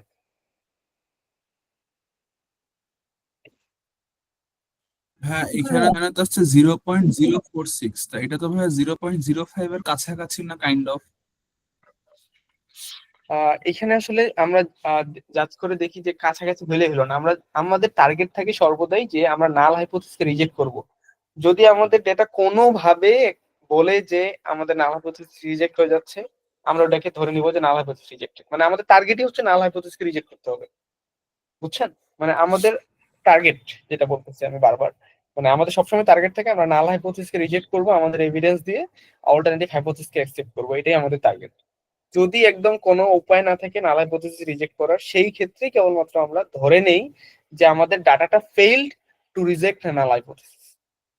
তখন আমরা অ্যাকসেপ্ট করে নেই নাল হাইপোথিসিসকে, এরকমটা না, আমরা বলি যে আমাদের ডাটা সেটটা failed two reject the null hypothesis. আমি কি বুঝাতে পারছি? জি ভাই। ভাইয়া, আর কতটা কেউ কোনো প্রশ্ন সহজে করবে? বললেন যে আমরা এটাকে বলবো অল্টারনেটিভ হাইপোথিসিস যখন 0.0025? আমি যখন 5% জন্য চিন্তা করব, তখন 5%কে আপনি ডিজিটে কনভার্ট করে দেখেন, 5%কে ডিজিটে কনভার্ট করলে কি হয়, 5/100, দ্যাট মিনস 0.05। 0.05 এর থেকে ছোট হইলেই আমি অ্যাকসেপ্ট করে রিজেক্ট করে ফেলবো নাল হাইপোথিসিসকে। যদি আমি 10%-এর জন্য চিন্তা করি, তাহলে চিন্তা করেন 10/100, দ্যাট মিনস 0.1। 0.1 এর থেকে ছোট হইলেই আমি পি ভ্যালুকে অ্যাকসেপ্ট করে নেব, মানে নাল হাইপোথিসিসকে রিজেক্ট করবো, অল্টারনেটিভ হাইপোথিসিসকে অ্যাকসেপ্ট করে নেব। আমরা কখন আর 5 2%-এর জন্য, আর কখন জি 10%? এগুলো আমি ইচ্ছা মতো নিবো যে আমি কত হ্যাঁ, পার্সেন্ট এটা নিবো? মূলত ডিপেন্ড করে কি যে আপনার লিটারেচার রিভিউ করে দেখতে হবে যে আপনি কত পার্সেন্ট, মানে এটা আসলে ডিপেন্ড করে কি, ধরেন আপনি একটা জিনিসে দেখতেছেন এখানে কি বলে যে ভুল হওয়ার চান্স অনেক বেশি, আপনি জানেন। তো সেই ক্ষেত্রে আপনি বেশি ভুলটাকে একসেপ্ট করে নিতে পারতে হবে আপনাকে। নর্মালি আমরা সবসময় 5% নিয়ে কাজ করি, বাট ধরেন আপনি জানেন যে আপনি একটা এমন জিনিস নিয়ে কাজ করতেছেন যে জিনিসটাতে আপনার ভুল হওয়ার চান্স অনেক বেশি। তো সেই ক্ষেত্রে আপনি কি করবেন, যে আপনাকে মানে ভুলটাকে একসেপ্ট করে নিয়েই কাজ করতে হবে সামনে। এমন তো না যে আপনি কাজটা ছাড়ে দিবেন, এরকম তো আর না, আপনাকে ভুলটাকে মানায় নিয়ে আপনাকে আগাইতে হবে সামনে। তো সেই ক্ষেত্রে আমরা এই জিনিসটা ইউজ করে থাকি। এগুলো আসলে নর্মালি স্ট্যাটিস্টিক্যাল টার্মের ক্ষেত্রে আসে। যেমন স্ট্যাটিস্টিক্সে একটা জিনিস, একটা মানে জোকস বলা হয় থাকে এরকম, যে ধরেন আহ কোন একটা বিষয়ে অ্যাজাম্পশন দিয়ে দেওয়া হয়েছে যে এখন এইটা হইতে পারে, তো এরকম একটা অ্যাজাম্পশন দেওয়ার পরে দেখা গেছে ওই জিনিসটা হয় নাই। তো সেক্ষেত্রে মানুষ এসে বলবে না যে একটা স্ট্যাটিস্টিশিয়ান ভুল বলছে, বাট আলটিমেটলি স্ট্যাটিস্টিশিয়ান ওই সময়টাতে এইভাবে রেসপন্স করে যে আমি যে 5% ইরর ধরে নিছিলাম, তো যেহেতু আমার কথাটা হয় নাই, তার মানে এই কথাটা আমার ওই 5% ইররের মধ্যে ছিল। দ্যাট মিনস আমি কখনো ভুল না, মানে যে জিনিসটা হচ্ছে ওটা ইররের মধ্যে যাচ্ছে মেইনলি। মানে এরকম একটা জোস প্রচলিত আছে স্ট্যাটিস্টিক্স এর মধ্যে। তো যাই হোক, সেটা ফেক না, ফেক্ট হচ্ছে কি ইরর আমরা একসেপ্ট করে নিয়ে সামনে আগাইতে হবে। কোনো জিনিসই অ্যাবসলিউট ইরর লেস না, মানে সব জিনিসের মধ্যে ইরর থাকে, তো সেই জিনিসটাকে আমাদের অ্যাকসেপ্ট করে নিয়েই সামনে আগাইতে হবে। হ্যাঁ, তার মানে আমরা তো ভাইয়া যখন করেছিলাম আমাদের সোশ্যোলজিতে ভাইয়া যে স্ট্যাটিস্টিক্স, তখন ভাইয়া আমরা টি এর ভ্যালু দিয়ে মেইনলি মানে ইয়ে করতাম, সিভি এবং টিভি দিয়ে। তা এখানে তো ভাই আমি হচ্ছে যে পি এর ভ্যালু দিয়ে করবো, যদি 0.05 এর থেকে কম হয় তাহলে বুঝবো আমার হচ্ছে কি অল্টারনেটিভ একসেপ্টেড, আর যদি বেশি হয়ে যায় তাহলে আমি নালকে বলবো যে আমার এই ডাটা সেটের মধ্যে এত তথ্য নাই যেটা আমার মানে নালকে রিজেক্ট করতে পারবে। বিষয়টা তো এরকমই। হ্যাঁ, বিষয়টা এরকমই। আপনি যে টি ভ্যালু দিয়ে চেক করছেন বলেন, এই যে দেখেন এখানে টি ভ্যালু দেওয়া থাকে। আমি নর্মালি পার্সোনালি টি ভ্যালু দিয়ে কম্পেয়ার করি না, কারণ আমার মনে হয় যে এত জিনিসপাতি মনে রাখার থেকে একটা দিয়ে কম্পেয়ার করাটা আমার কাছে অনেক বেশি বেটার মনে হয়। আমি দেখি যে বর্তমানে মানে বর্তমান টাইমে ওয়ার্ল্ডের মধ্যে টি ভ্যালু দিয়ে সবকিছু জাজ করা হয়ে থাকে। সো আমি আর টি ভ্যালু ইউজ করি না নর্মালি, এই জন্য আমি টি ভ্যালুটা মেনশন করি না। এই যে দেখেন টি ভ্যালুটা আমি মার্ক করছি এখানে।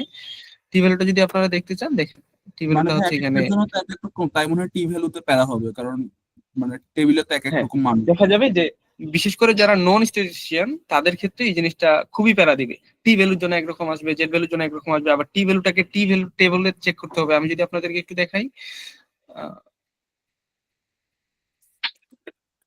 টি টেবল,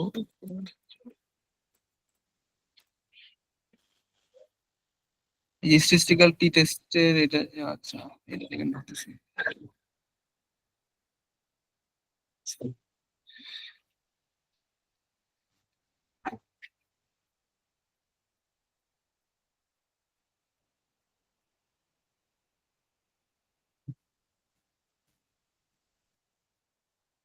আচ্ছা, আপনাদেরকে আমি যদি টি টেস্ট টেবলের ওই যে দেখাই,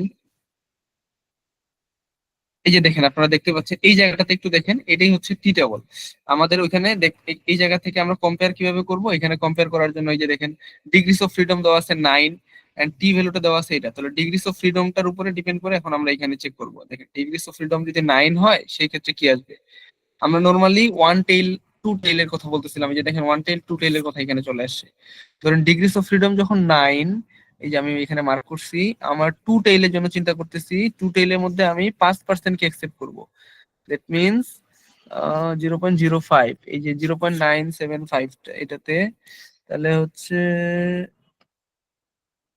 2.262, এটা হচ্ছে আমার আহ, এই যে এটার ভ্যালু আসতেছে 2.262। ঠিক আছে, 2.262 যদি আমার ভ্যালু হয়, এখানে আমার যেটা ভ্যালু আসছে সেটা হচ্ছে কি -3 এটা দেখেন, তার মানে কি ওইটার থেকে ছোট আসছে অনেক।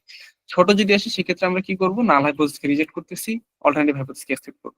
মানে এই জিনিসটা আসলে টি দিয়ে আপনাদেরকে আমি পড়াইতে চাচ্ছি না, মূলত আমি পি দিয়ে পড়াইছি। আমার মনে হয় যারা বিশেষ করে নন স্ট্যাটিস্টিশিয়ান তাদের জন্য এটাই বেটার। এটা ভুল না, এটাই বর্তমানে আধুনিক বিশ্বে এটাই ফেমাস, মানে এটাই সবাই ইউজ করে থাকে। জাস্ট ভাই So, খেয়াল রাখবো যে 0.05 এর নিচে আছে কিনা, এটাই মানে, তাহলে আমি ধরে নেবো অল্টারনেট একসেপ্টেড, আর তো কিছু না ভাই।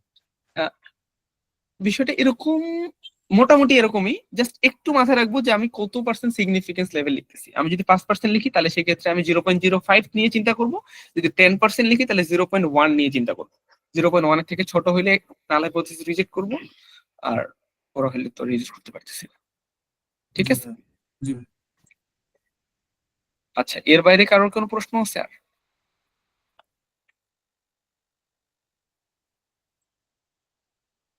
ওকে, যদি প্রশ্ন না থাকে তাহলে আমরা লাস্ট স্লাইডে যাই। আমাদের আজকে ক্লাস কন্টেন্ট অনেক কম, বাট এই জিনিসগুলো আসলে ইন্টারপ্রিটেশন গুলো আমাদেরকে জানতে হবে। আমি দেখি আপনাদেরকে চেক করাবো। দেখেন আমরা এখন যেটা কিভাবে আমি টি টেস্ট কোনটা ইউজ করব সেই জিনিসটা আমি চুজ করব। এই জিনিসটা চুজ করার জন্য আমার উপায় হচ্ছে, আমাকে প্রথমে চিন্তা করতে হবে যে আমার একটা গ্রুপ নিয়ে আমি চিন্তা করব নাকি দুইটা গ্রুপ নিয়ে চিন্তা করব। যদি আমার উত্তর হয় একটা গ্রুপ, সেক্ষেত্রে আমার ওয়ান স্যাম্পল টি টেস্ট। আর যদি আমার উত্তর হয় দুইটা গ্রুপ, সেই ক্ষেত্রে আমার দুইটা অপশন থাকে, একটা হচ্ছে টু স্যাম্পল ইন্ডিপেন্ডেন্ট টি টেস্ট, আর একটা হচ্ছে পেয়ার্ড স্যাম্পল টি টেস্ট। ঠিক আছে, তো আমাকে দেখতে হবে দুইটা আলাদা আলাদা গ্রুপ, ইন্ডিপেন্ডেন্ট গ্রুপ যদি হয় সেক্ষেত্রে আমার টু স্যাম্পল ইন্ডিপেন্ডেন্ট টি টেস্ট। আর যদি হচ্ছে আমার পেয়ার্ড এর ক্ষেত্রে কখন আসে, যখন দেখতে হবে যে আমার ডেটা সেটটা হচ্ছে এরকম যে একই ব্যক্তির দুই রকম ডেটা সেট আমরা এখানে কালেক্ট করতেছি, সেই ক্ষেত্রে হচ্ছে আমার পেয়ার্ড গ্রুপ। ঠিক আছে, তো এইভাবেই হচ্ছে আমরা কখন টি টেস্ট কোনটা নিব সেই জিনিসটা আমরা এখানে জাজ করে থাকি। নরমালি আমি জিনিসটা এড করে দিচ্ছি আপনাদের সুবিধার জন্যই। আমার মনে হয় স্লাইডটা আপনার পড়লে আপনাদের জন্য এটা বেটার সুবিধাজনক হবে। তো এখন হচ্ছে আমরা আজকে এই যে তিনটা জিনিস পড়লাম, ওয়ান স্যাম্পল টি টেস্ট, টু স্যাম্পল ইন্ডিপেন্ডেন্ট টি টেস্ট, আর একটা হচ্ছে পেয়ার্ড স্যাম্পল টি টেস্ট। তো এই তিনটার মধ্যে এই রিলেটেড যদি আপনাদের কোনো প্রশ্ন থেকে থাকে এখন আপনারা করতে পারেন, অথবা অন্য কিছু থাকলে সেই জিনিসটাও প্রশ্ন করতে পারেন।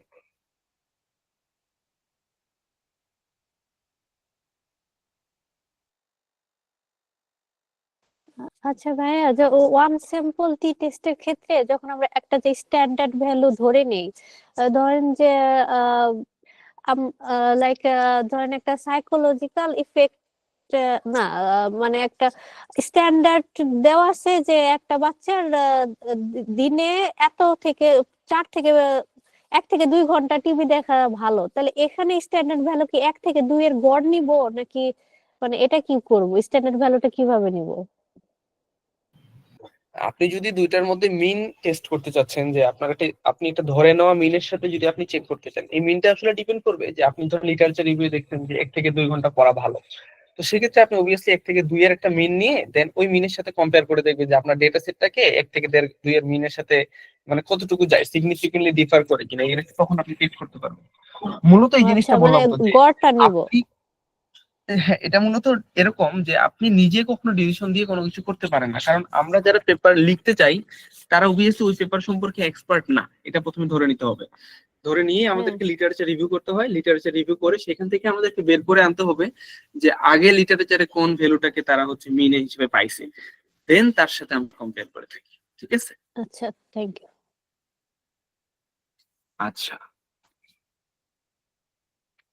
আমি কি তিনটার এক্সাম্পল বুঝাতে পারছি আপনাদেরকে? এর বাইরে আপনাদের কোনো প্রশ্ন থাকলে আপনারা করতে পারেন এখন যদি, কারণ আমি চাচ্ছি আপনারা প্রশ্ন করেন। এই জিনিসটা সহজ আপনাদের কাছে মনে হচ্ছে, বাট এই জিনিসটা খুব বেশি ইউজ হয়। ঠিক আছে?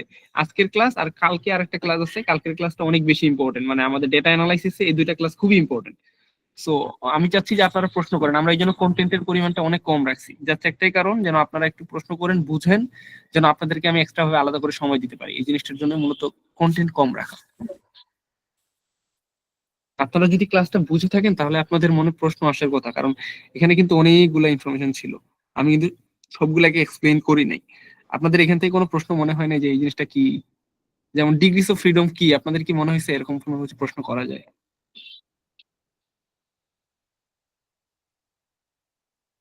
নাকি কারোর মনেই সন্দেহ আসে নাই ডিগ্রিস অফ ফ্রিডম নিয়ে? ভাই অ্যাকচুয়ালি যারা স্ট্যাটিস্টিক কোর্স অলরেডি তাদের হয়তো কোশ্চেন নাই, যারা করে নাই তারা কোশ্চেন করতে পারে। আপনারা যে কোনো রকম কথা মানে বলতে পারেন। আন্ডার গ্রেডে আমি করা। বুঝছি, আপনারা কেউ কোনো ধরনের রেসপন্স করতেছে না, মূলত এই জিনিসটা একটু অড লাগে আসলে। আমার মনে হয় আপনারা একটু রেসপন্স করলে বেটার হতো, কারণ আজকের ক্লাসটা সত্যি ইম্পর্টেন্ট অনেক। দেখা যাচ্ছে আমাদের পেপারের ক্ষেত্রে পুরো অ্যানালাইসিস পোর্শনটুকুতে 1 ওয়ে 2 ওয়ে টেবল থাকে, এর বাইরে যে জিনিসগুলো অ্যানালাইসিস দিয়ে মানে আমরা যখন হাইপোথিসিস টেস্টিং করি সেই ক্ষেত্রে আজকের ক্লাস আর কালকের ক্লাসটা অনেক ইম্পর্টেন্ট থাকবে। আজকের ক্লাসে আমরা প্যারামেট্রিক টেস্টগুলো নরমালি সবগুলো কভার করার চেষ্টা করছি, কালকে হয়তো বা অ্যানোভা নিয়ে কাজ করব বা আরো কিছু নিয়ে কাজ করব। তো আমার মনে হয় আপনাদের একটু প্রশ্ন থাকলেই বেটার। আমি প্রশ্ন চাচ্ছি মূলত আপনাদের থেকে, না হলে তো ক্লাস শেষ করে ফেলতে হবে, বিষয়টা এরকম হয়ে গেছে। হ্যাঁ, জেড টেস্টের জিনিসটা কি আছে ভাই আমাদের মানে স্ট্যাটায়? হ্যাঁ, জেড টেস্টের বিষয়টা হচ্ছে এরকম, আমরা যখন নর্মাল স্ট্যান্ডার্ডাইজড নর্মাল ভ্যালু নিয়ে চিন্তা করি সেই ক্ষেত্রে আমাদের জেড টেস্ট চলে আসে। আমার মনে হয় জেড টেস্ট আসবে আপনাদের কালকে। ঠিক আছে ওইটাই। আর কি আপনাদের কোনো প্রশ্ন নাই? তাহলে আমি কি শেষ করতে পারবো আজকের ক্লাস এখানেই? অনেক শর্ট ক্লাস হয়ে যাচ্ছে কিন্তু আপনাদের জন্য। আমি চাচ্ছিলাম আপনারা প্রশ্ন করেন, আপনাদের যে কোনো সমস্যা, ধরেন আজকের বাদ দিও, এতদিন ধরে তো কোর্স করলেন, আপনাদের অনেকেই টেক্সট দিয়ে বলেন যে এরকম সমস্যা হচ্ছে, আপনার সমস্যাগুলো এখন শেয়ার করতে পারেন। আমার মনে হয় সমস্যাগুলো নিয়ে আমরা একটু ডিসকাস করতে পারি। ভাই আমার ওই যে আগের ওইটা ভাই এই মিস্টেমের একটু ভাই যদি একটু দেখাই দিতেন কাইন্ডলি, মানে ওইটা পারছি না আর কি, বুঝছি না। আচ্ছা, আমার কাছে আসলে ওটা ডেটা তো সেট গুলো নাই। কনফিউজড হয়ে গেছে, মানে আমি একটু একটা বলি, দিয়ে আমি জাস্ট দেখাইলে এখানে ভালো দেখাই হতো, দিই, আমি নিজে কনফিউজড হয়ে গেছি। আমি ফার্স্টে জাস্ট মেবি এখানে একটু ক্লিয়ার ছিলাম, দেখাই। কিন্তু আপনার কথা এখন পুরো আরো কনফিউজড হয়ে গেছে। আচ্ছা দেখেন, আমি বলি যে ধরেন মার্কস টু ডেটা সেট, আমি এখানে করতে পারবো না, আমার ডেটা সেট গুলো নাই আমার কাছে আসলে। ডেটা সেট ডাউনলোড করার মতো অবস্থা তো আমি নাই আসলে এখন। আচ্ছা যাই হোক। তো এখানে দেখেন যে এই যে এখানে দেখেন 1 to 1 আছে, মেনি টু 1 আছে, 1 to মেনি আছে, মেনি টু মেনি আছে, আর 1 to 1 বাই অবজারভেশন। এটা নিয়ে আপনাদের চিন্তা করতে হবে না, অবজারভেশন নিয়ে আমরা চিন্তা করি না। ভাই নরমালি 1 স্লাইড to তো 1 নিয়ে। দেখা যায় না। ও আচ্ছা আচ্ছা, সরি সরি সরি।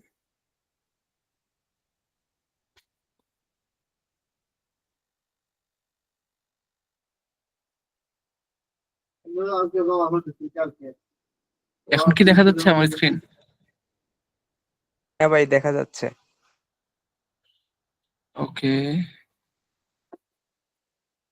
আমরা এখান থেকে দেখেন ডেটাতে যাব, ডেটা থেকে হচ্ছে যে কম্বাইন্ড ডাটা সেট, তারপরে merge two data set.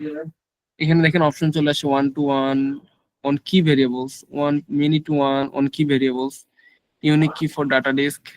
Variable গুলোকে আপনাকে দিতে হবে 1 to মেনি অন কি ভেরিয়েবলস, মেনি টু মেনি, এরকম আপনারা যেখানে যেটা আপনাদের মনে হবে সুইটেবল। সুইটেবলটা কিভাবে বুঝবেন আপনি? ধরেন আমি একটু আগে যেরকম করলাম, আমার যে ডেটা সেটটা ছিল, এই ডেটা সেটটা দেখেন এইখানে হচ্ছে সাবজেক্টটাকে যদি চিন্তা করি 1 2 3 4 5 6 7 8 9 10, তো দেখেন এই 10টা ইউনিক না? তার মানে আমার এখানে ইউনিকের জন্য কি একটা ভেরিয়েবল ছাড়া আর অন্য কোনো ভেরিয়েবলের উপর ডিপেন্ড করার দরকার আছে, নাকি আমার একটা ভেরিয়েবলই এনাফ ইন্ডিপেন্ডেন্ট হওয়ার জন্য? মানে কি ভেরিয়েবল হওয়ার জন্য এনাফ না? জি ভাই। হ্যাঁ, সেই ক্ষেত্রে আমরা জাস্ট যখন আমরা মার্চ করব তখন আমরা এই একটা ভেরিয়েবলের উপর ডিপেন্ড করে মানে কি ভেরিয়েবল ফিক্সড করে দিয়ে কাজ করলেই হয়ে যাবে। যদি এরকম হয় যে দেখেন, আমি সাপোজ আপনাদেরকে নরমাল ডেটা সেট বানাই দেখাই। উম,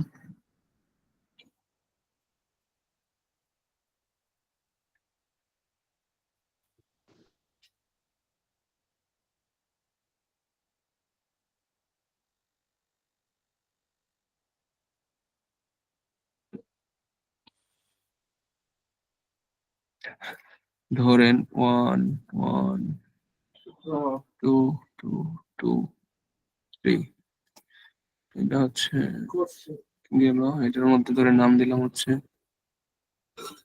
5 6, এটা ধরেন 7 8 9, এটা ধরেন 7। আচ্ছা ধরেন ভেরিয়েবল 1 ভেরিয়েবল 2 এরকম দুইটা ভেরিয়েবল আমার কাছে আছে। তো এদের আন্ডারে ধরেন আমি এখানে এখন অন্য কিছু কাউন্ট করছি, ধরেন আমি এজ কাউন্ট করছি তিনটা ভেরিয়েবলের মধ্যে, এটা ধরেন নাম দিলাম হচ্ছে আমি এজ হ্যান ত্যান এরকম কিছু দিতে পারি।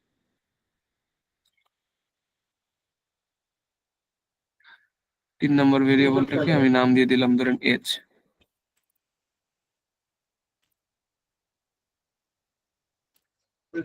এর নাম দিয়ে দিচ্ছি এজ। আর ভেরিয়েবল এখানে দিলাম, প্রথমটা দিলাম হচ্ছে ফার্স্ট স্যাম্পল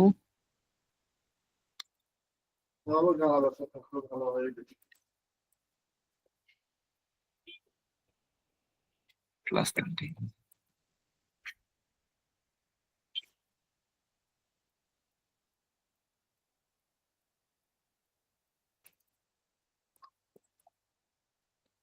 আচ্ছা ধরেন এখানে এবার দেখেন, ধরেন আমি এজ গুলাকে নিয়ে ফেলি। এটা হচ্ছে 12, এটা হচ্ছে 11, এটা হচ্ছে 13, এটা হচ্ছে 12, এটা হচ্ছে 14। আচ্ছা ধরেন এরকম বিষয়গুলো হচ্ছে আমি প্রথমে ক্লাস্টার ফিক্স করতেছি। তো আমি যখন প্রথমে রিজন, ধরেন আমি হচ্ছে একটা এলাকাকে তিনটা ভাগে ভাগ করছি, একটা হচ্ছে 1, একটা হচ্ছে 2, একটা হচ্ছে 3। তো আমি যখন প্রথম হাউস হোল্ডটা ফিক্স করতে যাব, তো প্রথমে আমাকে রিজনটাকে ফিক্স করতে হবে। রিজনটা আমি 1 ধরে ফিক্স করতেছি একবার, মানে আমি র্যান্ডমলি চুজ করছি, আমার 1 আসছে। 1 আসার পরে এবার আমার হাউস হোল্ড আমি চুজ করতে গেছি, তখন আমি 5 নাম্বার হাউস হোল্ড একবার পাইছি, 6 নাম্বার হাউস হোল্ড একবার পাইছি। দ্যাট মিনস 1 নাম্বার রিজনের মধ্যে আমি দুইটা হাউস হোল্ড নিয়ে কাজ করব। 1 নাম্বার রিজনের 5 নাম্বার হাউস, 1 নাম্বার রিজনের 6 নাম্বার হাউস নিয়ে আমি কাজ করব। ঠিক আছে, এবার আমার 2 নাম্বার ক্লাস্টারের মধ্যে আমি 7 নাম্বার হাউস নিয়ে কাজ করব। 2 নাম্বার ক্লাস্টারের মধ্যে আমি 8 নাম্বার হাউস নিয়ে কাজ করব। আবার 2 নাম্বার ক্লাস্টারের মধ্যে আমি 9 নাম্বার হাউস নিয়ে কাজ করব। আবার দেখেন 3 নাম্বার ক্লাস্টারের মধ্যে আমি 7 নাম্বার হাউস নিয়ে কাজ করব। এখন আপনারাই বলেন 3 নাম্বার ক্লাস্টারের 7 নাম্বার যে হাউসটা আছে, সেটা কি 2 নাম্বার ক্লাস্টারের 7 নাম্বার হাউসের একই বাড়ি নাকি আলাদা বাড়ি? কি মনে হয় আপনাদের? হ্যাঁ, আলাদা আলাদা বাড়ি। অবভিয়াসলি আলাদা বাড়ি। সেই ক্ষেত্রে আমরা এই দুইটা ভেরিয়েবলের উপরে ডিপেন্ড করতেছে না আপনার কি ভেরিয়েবলটা, নাকি শুধু আপনি 1 বললেই বুঝাতে পারবেন যে আপনার কোন বাড়িটাকে আপনি বলতেছেন? 1 নাম্বার বলতে আমি যদি 1 বলি, 1 বললে কি আমি বলতে বুঝাতে পারবো যে আমি কোন বাড়িটাকে মিন করতেছি? আমি কি বলতে পারবো? নাকি আমি জাস্ট ক্লাস্টারটাই বলতে পারবো, বাট আমি বাড়িটাকে বলতে পারবো না, তাই না? ক্লাস্টারটা খালি বলতে হবে। হ্যাঁ। আচ্ছা, এবার যদি আমি বলি 5 নাম্বার হাউস হোল্ড, তাহলে কি আমি বলতে পারবো সেটা কোন বাড়িটাকে, এটা কি 1 নাম্বার ক্লাস্টারের বাড়ি, না 2 নাম্বার ক্লাস্টারের বাড়ি, নাকি 3 নাম্বার ক্লাস্টারের বাড়ি? এটা কি আমি বলতে পারবো?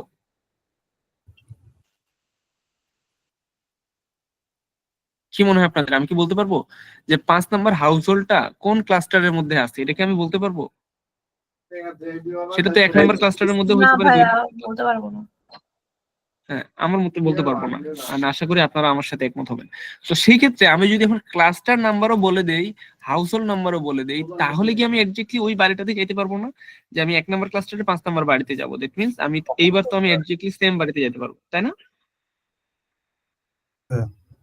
তার মানে হচ্ছে এই দুইটা ভেরিয়েবলের রেসপেক্টিভ এটা কি ভেরিয়েবল, আমি যখন কি ভেরিয়েবলের জায়গায় সিলেক্ট করব তখন আমি দুইটা ভেরিয়েবলকে ফিক্সড করব। এটা হচ্ছে আমার এখানকার একটা কাজ, বুঝছেন? জি ভাই, বুঝেছি। হ্যাঁ, এটা হচ্ছে দুইটা ভেরিয়েবলের রেসপেক্টে তৈরি করা। যাকে এই সুবাদে হচ্ছে আপনাদের ডেটা সেট কিভাবে তৈরি করতে হয় নরমালি সেই জিনিসটা দেখা হয়ে গেল। আচ্ছা, যাই হোক, এরপরে কোনো প্রশ্ন থাকলে সেটা করতে পারেন। ভাইয়া ফার্স্টের দিকে মনে হয় কি একটু বলেছে যে প্রথম টেস্টটি একটু ভাই একটু যদি ভাই একটু রিপিট করতেন, বলেছেন ভাই লাস্টের দিকে একটু করবেন। ও আচ্ছা আচ্ছা, আমি রিক্যাপ করছি অলরেডি, আরেকবার যদি রিক্যাপ করি, এটা ছিল হচ্ছে এরকম। প্রথম টেস্টটা হচ্ছে এরকম যে একটা স্যাম্পল নিয়ে আমি চেক করছি, সেটা হচ্ছে টি টেস্ট, টি টিএসটি, তারপরে হচ্ছে আহ, কোন ভেরিয়েবলকে টেস্ট করব, কত রেসপেক্টে টেস্ট করব। দেখেন এখানে, দেখেন এইটুকু দেখেন, জাস্ট টি টেস্ট লিখবো, তারপর স্পেস দেওয়ার পরে কোন ভেরিয়েবলকে টেস্ট করব, তারপর ইকুয়াল দিয়ে কোন ভ্যালুর সাথে চেক করব সেটা দিব। এতটুকু লিখে আমি এন্টার করলেই কাজ শেষ। ঠিক আছে, টি টেস্ট বিডব্লিউটি ইকুয়ালস টু 2500, আমি 25 সাথে টেস্ট করছি। এটা হচ্ছে ওয়ান স্যাম্পল। টু স্যাম্পলের ক্ষেত্রে করছি কি, আমি টি টেস্ট লিখছি আমি, তারপরে যেটা করছি কমা দিছি, কমা দেওয়ার পর স্পেস দেওয়ার পরে কোন ভেরিয়েবলের রেসপেক্টে, মানে এখানে আমার স্মোক যে ভেরিয়েবলটা আছে, স্মোক ভেরিয়েবলটা গ্রুপ বাই হয়ে গেছে। গ্রুপ বাই মানে কি, এখানে যে আলাদা আলাদা ইউনিক ভ্যালু আছে, প্রত্যেকটা ইউনিক ভ্যালু আলাদা আলাদা গ্রুপে চলে গেছে। তো এরকম হয়ে গেছে যে স্মোকের মধ্যে দুইটাই ভ্যালু ছিল, একটা হচ্ছে ইয়েস, একটা হচ্ছে নো।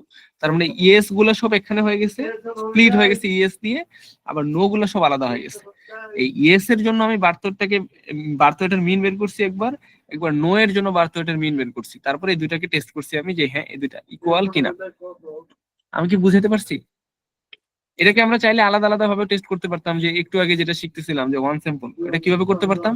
ধরেন আমি স্মোক যখন ইয়েস, মানে যে স্মোকিং করে তার বার্থওয়েটটা বের করলাম, এবার যারা স্মোকিং করে না তার বার্থওয়েটের মিন বের করলাম, তারপরে আমরা ওয়ান স্যাম্পলের সাথে, ওয়ান স্যাম্পলের মতো করে একটা মিনটা আমি ম্যানুয়ালি লিখে দিলাম, লিখে দিয়ে টেস্ট করতেছি। এরকম করতে পারি আমরা চাইলে, বাট এটা এটা থেকে এটা অনেক এক লাইনে কাজ, সো এটা অবভিয়াসলি বেটার।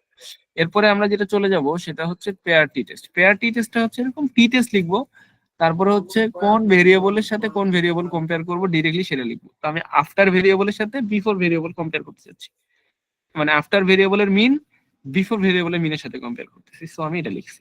ঠিক আছে,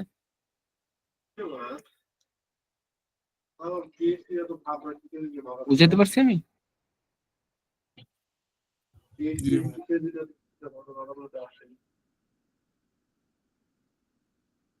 করেসপন্ডেন্ট দেখতেছি এখন অনেক কম হয়ে গেছে আপনাদের জন্য। আমি ভাবছিলাম যে এইটুকুর মধ্যে আপনাদের অনেক প্রশ্ন থাকবে, অনেক কিছু করতে টাইম চলে যাবে। যাই হোক, আচ্ছা টি টেস্ট, টেস্ট 3টে করবো। আচ্ছা আচ্ছা আচ্ছা, আমি হচ্ছে আরেকবার সামারাইজ করি। সামারাইজ গুলো হচ্ছে, সামারি গুলো এরকম, আমি একটু বলি। আচ্ছা, ওয়ান টেইল টু টেইল এই জিনিসের সাথে কি আপনারা পরিচিত? আমি যেহেতু এটা বলতেছিলাম বারবার, এটা একটু বলে ফেলি। কেউ পরিচিত না এমন আছেন?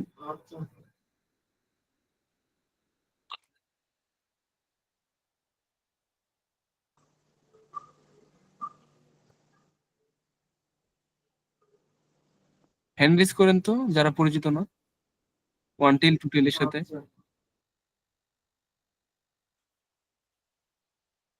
আচ্ছা আচ্ছা, অনেকজনই পরিচিত না, তাহলে সেই ক্ষেত্রে আমরা একটু ওইটার সাথে পরিচিত হয়েছি, ওয়ান টেইল টু টেইল।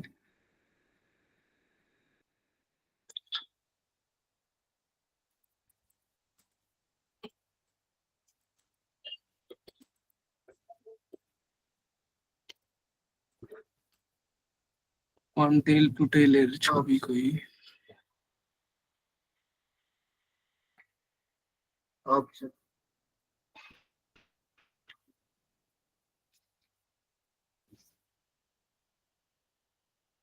আচ্ছা।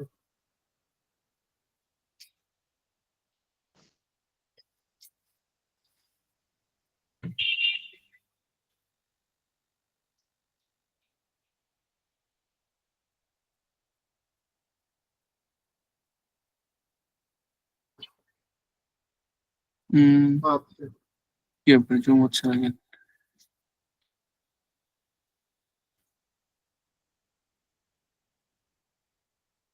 আচ্ছা, আমার ল্যাপটপ কি হ্যাং করলো নাকি? ইনশাআল্লাহ তাই মনে হয়। তুমি দোয়া করো না আমাকে, না। খারাপ লাগে বন্ধুরা যখন কি কোনো যায় না ওকে কিন্তু দেখে খারাপ লাগে। তো আমাদের আচ্ছা দেখেন এখানে ভালো লাগছে।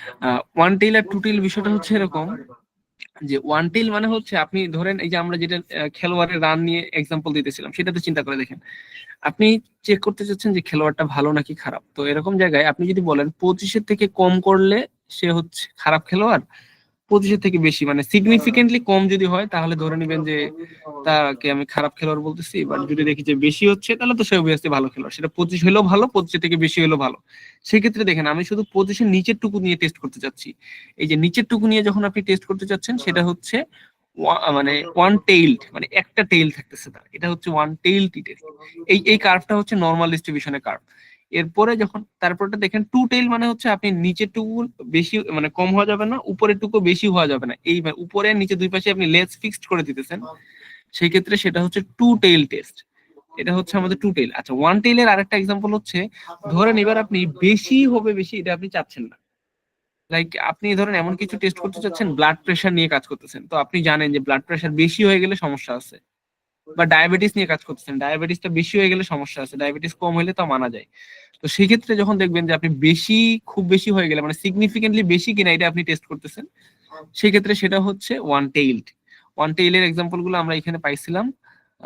এই যে দেখেন এখানে আমরা যে প্রত্যেকটাতে আমরা যখন টেস্ট করছিলাম তখন আমাদের তিনটা রেজাল্ট চলে আসছিল, রেজাল্ট গুলো ছিল এরকম, মানে তিনটা হাইপোথিসিস চলে আসছিল। আমি যদি একটু দেখাই, দেখেন এখানে যেটা আসছিল প্রথমটাতে অল্টারনেটিভ হাইপোথিসিস ছিল মিনটা হচ্ছে 25 থেকে কম, এরকম হওয়ার চান্স এটা ছিল। আর এটাতে ছিল হচ্ছে মিনটা 25-এর সমান না, এটা অল্টারনেটিভ হাইপোথিসিস ছিল, আর এটাও ছিল এটা। তো এখানে আমরা যেটা কনক্লুশন ড্র করছিলাম এরকম যে আমাদের পি ভ্যালুটা যেহেতু 0.05 এর থেকে ছোট, সেই ক্ষেত্রে আমাদের ডেটাটা এভিডেন্স দেয় নাল হাইপোথিসিসকে রিজেক্ট করার, এন্ড আমরা তাই অল্টারনেটিভ হাইপোথিসিসকে অ্যাকসেপ্ট করি। আমাদের ডেটা সেটটা এভিডেন্স দেয় নাল হাইপোথিসিসকে রিজেক্ট করার, কারণ পি ভ্যালুটা 0.05 এর থেকে কম, তাই আমরা হচ্ছে নাল হাইপোথিসিসকে রিজেক্ট করছি, অল্টারনেটিভ হাইপোথিসিসকে অ্যাকসেপ্ট করছি। এটার জন্য এটা আবার যদি সেম চিন্তা করি তারপরের গুলোর জন্য সেম, যে আমাদের এখানে দেখেন অল্টারনেটিভ হাইপোথিসিসের ডিফারেন্সটা নট ইকুয়ালস টু 0, তার মানে আমি বলতেছি যে স্মোকিং গ্রুপ আর নন স্মোকিং গ্রুপের যে বার্থ ওয়েটটা ছিল এভারেজ মিন বার্থ ওয়েট, তাদের ডিফারেন্সটা 0 না, এটার প্রবাবিলিটি এরকম করে দেওয়া আছে। দ্যাট মিন্স আমরা এখানেও নাল হাইপোথিসিসকে রিজেক্ট করতেছি। আমাদের নাল হাইপোথিসিস ছিল যে স্মোকিং আর নন স্মোকিং গ্রুপের বার্থ ওয়েটটা ইকুয়াল, বাট আমাদের ডেটা বলতেছে না, তারা ইকুয়াল না। ঠিক আছে, এটা ছিল এটা। আবার এই যে বিফোর আফটারের জন্য যেটা ছিল সেম, সেটা তো 0.05 এর থেকে পি ভ্যালুটা ছোট, তো সেই ক্ষেত্রে আমরা হচ্ছে অল্টারনেটিভ নাল হাইপোথিসিসকে রিজেক্ট করতেছি আর অল্টারনেটিভ হাইপোথিসিসকে অ্যাকসেপ্ট করতেছি। সবসময় মাথায় রাখবেন আমার টার্গেট হচ্ছে অল্টারনেটিভ হাইপোথিসিসকে অ্যাকসেপ্ট করা, নাল হাইপোথিসিসকে রিজেক্ট করা। তো সেই ক্ষেত্রে আপনার যদি সামান্যতম সুযোগ থাকে আপনার অল্টারনেটিভ হাইপোথিসিসকে অ্যাকসেপ্ট করার, আপনি সেটা করবেন। আপনি এটাকে মিলায় ঝিলায় যে এটাকে আমি এখন যদি নর্মালাইজ করি তাহলে 0.05 চলে আসে, তো সেক্ষেত্রে তো এটা তো হয়ে গেছে এরকম, মানে এই জিনিসটা না করার বেটার। ঠিক আছে,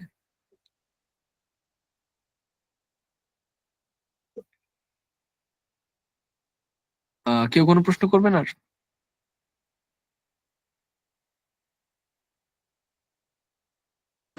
আচ্ছা ভাইয়া, একটা থিওরিটিক্যাল কোশ্চেন, যে আমরা অ্যাকসেপ্ট নাল না বলে কেন হচ্ছে ডো নট রিজেক্ট নাল বলি? কারণ দুটা তো একই কথা, কিন্তু এটা না বলে ওইটা কেন বলছি? আচ্ছা, এটার বিষয়টা হচ্ছে এরকম যে, আচ্ছা দাঁড়ান, আমরা যখন হচ্ছে নাল হাইপোথিসিস নিয়ে কাজ করি, যে বলতো একটু আগে যে একটা এক্সাম্পল দিয়েছিলাম যে পৃথিবী আগে যেরকম ছিল এখন তেমন আছে, পরবর্তীতে তেমন থাকবে। তো এই জিনিসটাকেই ধরে নেওয়া হয় যে নিউটনের একটা সূত্র ছিল না যে স্থির বস্তু স্থির থাকবে, গতিশীল বস্তু গতিশীল থাকবে, এরকম একটা বিষয়ের সাথে কম্পেয়ার করা যায়। তো আমরা সবসময় ধরে নিই যে যা ছিল তাই থাকবে, কোনো চেঞ্জ আসবে না। এই জিনিসটা হচ্ছে আমাদের নাল হাইপোথিসিসে থাকে। তো আমাদের ডেটা সবসময় থাকে নাল হাইপোথিসিসে পারসপেক্টিভ ডেটা থাকে। তো আমাদের ডেটা যখন বলে যে আমি নাল হাইপোথিসকে রিজেক্ট করতেছি, আমার ডেটা সেট বলছে নাল হাইপোথিসকে অ্যাকসেপ্ট করার মতো এভিডেন্স আমার কাছে নাই, তো সেই ক্ষেত্রে আমার এভিডেন্সটা বলছে নাল হাইপোথিসকে রিজেক্ট করতে। মানে আমার মূলত টার্গেটটাই থাকে এরকম যে আমি হচ্ছে অল্টারনেটিভ হাইপোথিসকে অ্যাকসেপ্ট করব। তো যেহেতু আমার নাল হাইপোথিসকে আমি ধরে নিছি যে এগুলোর মধ্যে কোনো চেঞ্জ নাই, আগে যা ছিল এখনো তাই আছে, পরবর্তীতে তাই থাকবে, তো সেই ক্ষেত্রগুলোতে দেখা যায় যে আমাদের হচ্ছে কি বলে নাল হাইপোথিসকে আমাদেরকে রিজেক্ট করতে হবে। বাট আমরা কিন্তু বলতে পারি না যে আমার এভিডেন্সটা এরকম না যে অল্টারনেটিভ হাইপোথিস, কারণ হচ্ছে অল্টারনেটিভ হাইপোথিসটা কি হতে পারে, সেটা কমও হইতে পারে, বেশিও হইতে পারে, আবার সমান্বয় হইতে পারে, মানে এরকম এখানে বিভিন্ন রকম সিচুয়েশন চলে আসে। বাট নাল হাইপোথিস হচ্ছে একটা standard control situation. Control situation মানে হচ্ছে যেখানে কোনো চেঞ্জ নাই, আগে পরে বর্তমানে ভবিষ্যতে ভূত ভবিষ্যতে কোথাও কোনো চেঞ্জ নাই, সেটাই হচ্ছে আমাদের এই সিচুয়েশন। ঠিক আছে, আচ্ছা আচ্ছা। আমি জাস্ট আমার মতো করে এক্সাম্পল দিলাম। এই বিষয়ে ক্লাস করছি আমি নিজেও, আমার মনে হয়েছে যে ক্লাসে সামারি এরকম কিছু হওয়া উচিত। মানে আমরা মূলত কন্ট্রোল সিচুয়েশনের সাথেই সবসময় কম্পেয়ার করার চেষ্টা করি। ভাইয়া সেক্ষেত্রে কি আমাদেরকে কন্ট্রোল ভেরিয়েবলস কে প্রুভ করতে হবে বা তার না না এফেক্ট দেখাতে হবে? না না, এখানে তো কোনো আমরা ইফেক্ট দেখাচ্ছি না। এখানে আমরা টি টেস্টে তো কোনো ইফেক্ট নিয়ে কাজ করতেছি না। না, আমি হাইপোথিসিসের কথা বলছি যে সাপোজ আমার যদি অল্টারনেটিভ হাইপোথিসিসকে আমি একসেপ্ট করতে চাই, সেক্ষেত্রে তো আমার কন্ট্রোল ভেরিয়েবলস কে, যেমন ফর এক্সাম্পল যে control of corruption has influence on voter turnout. এখন voter turnout control of corruption ছাড়াও অন্যান্য কারণেও হতে পারে, সেক্ষেত্রে কিন্তু আমরা কন্ট্রোল ভেরিয়েবলের ইউজটা দেখাই।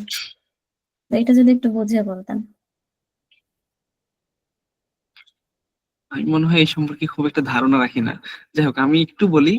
ধরেন আমরা নর্মালি যেটা করি হাইপোথিসিসের মধ্যে কন্ট্রোল সিচুয়েশন বলতে বোঝাচ্ছি যে আগে পরের মধ্যে কোনো চেঞ্জ নাই, এটাই থাকে আমাদের নাল হাইপোথিসিসে। তো নাল হাইপোথিসিস যখন আমরা মেনশন করি যে এখানে এখন যেটা আছে পরবর্তীতে তাই থাকবে, এদের মধ্যে কোনো চেঞ্জ নাই, তো সেই ক্ষেত্রে বিভিন্ন রকম ইফেক্ট কাজ করতে পারে। মূলত এই ইফেক্ট গুলো কয়েক রকম হতে পারে। কিছু কনফাউন্ডার থাকে যে আপনি চাইলেও সেটাকে বাদ দিতে পারবেন না, আবার চাইলেও সেটাকে ইগনোর করতে পারবেন না। আবার দেখবেন যে কিছু থাকে এরকম যে আপনার এক্সপেক্ট কি বলে ইন্ডিপেন্ডেন্ট যেটা থাকে, মানে এক্সপ্লানেটরি ভেরিয়েবল যেটা থাকে তার মধ্যেও ইনফ্লুয়েন্স করে, আপনার যেটা হচ্ছে আউটপুট ভেরিয়েবল থাকে বা আউটকাম থাকে সেটার মধ্যেও ইনফ্লুয়েন্স করে, এরকম থাকে অনেক কিছুই। তো এই জিনিসগুলোকে আপনাকে সিচুয়েশন ওয়াইজ হ্যান্ডেল করা লাগে মূলত। আর সব সময় কন্ট্রোলকে আপনাকে একদম জাজ করে বলতে হবে এমনটা না, এটা ডিপেন্ড করবে। ধরেন হচ্ছে যেরকম আমরা আজকেরটার এক্সাম্পল দিয়ে যদি আমি যদি বলি, আমাদের আজকের এক্সাম্পলটাতে আমাদের নাল হাইপোথিসিস ছিল হচ্ছে স্মোকিং করছে যারা তাদের যে বাচ্চা হয়েছে তাদের বাচ্চার ওয়েট আর নন স্মোকিং যারা তাদের বাচ্চার ওয়েট সমান থাকবে, এটা ছিল আমাদের কন্ট্রোল সিচুয়েশন। তো এই ক্ষেত্রে আমাদেরকে কোনোভাবে আলাদা কোনো ভাবে মানে এটাকে জাজ করে বলতে হবে না, আমাদের জাস্ট এখানে যেটা করতে হতে করছি আমরা যেটা, সেটা হচ্ছে আগেটার মিন এটার মিন সিগনিফিকেন্টলি টেস্ট করে দেখছি যে তারা সমান কিনা। এটা টেস্ট করার জন্য এখানে আমরা কোনো থিওরি নিয়ে নর্মালি কথা বলি নাই, এটা থিওরি ছিল এরকম টি টেস্ট করার জন্য টি মাইনাস হচ্ছে টি এর mean by standard deviation of this, এটা ডিভাইডেড বাই এরকম জিনিস নিয়ে আমরা কাজ করছি। বাট এটা থিওরিটিক্যাল, আপনাদের থিওরি শেখার মেবি দরকার পড়বে না আশা করি। আমার মনে হয় বুঝাতে পারছি যে এটা আসলে মূলত সিচুয়েশনের উপর ডিপেন্ড করে, আপনি কন্ট্রোলটাকে যখন এক্সপ্লেন করবেন কিভাবে এক্সপ্লেন করার দরকার পড়বে।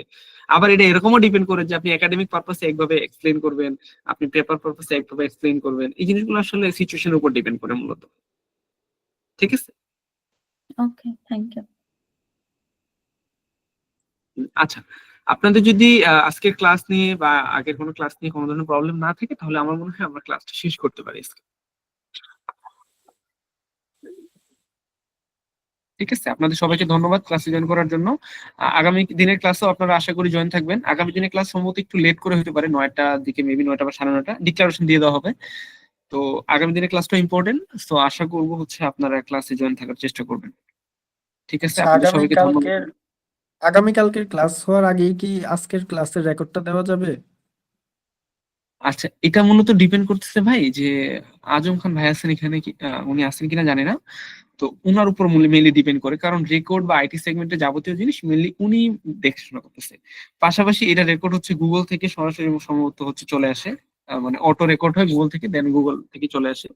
তো সেক্ষেত্রে এটা চলে আসলে সম্ভবত উনি আপলোড দিয়ে দিবে। মানে এটা মূলত ইমেইলের অ্যাক্সেস আমার কাছেও নাই, সো আমি চাইলেও এটা নিয়ে কিছু বলতে পারবো না, জানতেও পারি আচ্ছা না, আচ্ছা। বিষয়টা হচ্ছে এরকম। এটা হলে আর কি ভালো হয়, কি একটু প্র্যাকটিস করে কিছু কোশ্চেনও রাখা যায় আর কি। জি জি, অবশ্যই এটা আমি নিজেও বুঝছি, আমি নিজেও আশা করি যে আপনাদের আজকে রাতে বা কালকের দিনের মধ্যে যেন দিয়ে দেওয়া হয়ে থাকে। বাট মেনলি ডিপেন্ড করছে গুগল থেকে কখন আসবে ফিডব্যাক, তারপরেই হচ্ছে সেটা আপলোড করে দিয়ে দেওয়া হবে। ঠিক আছে, আচ্ছা, আমার মনে হয় আমরা শেষ করতে পারি। আপনাদের সবাইকে ধন্যবাদ ক্লাসে থাকার জন্য। আসসালামু আলাইকুম।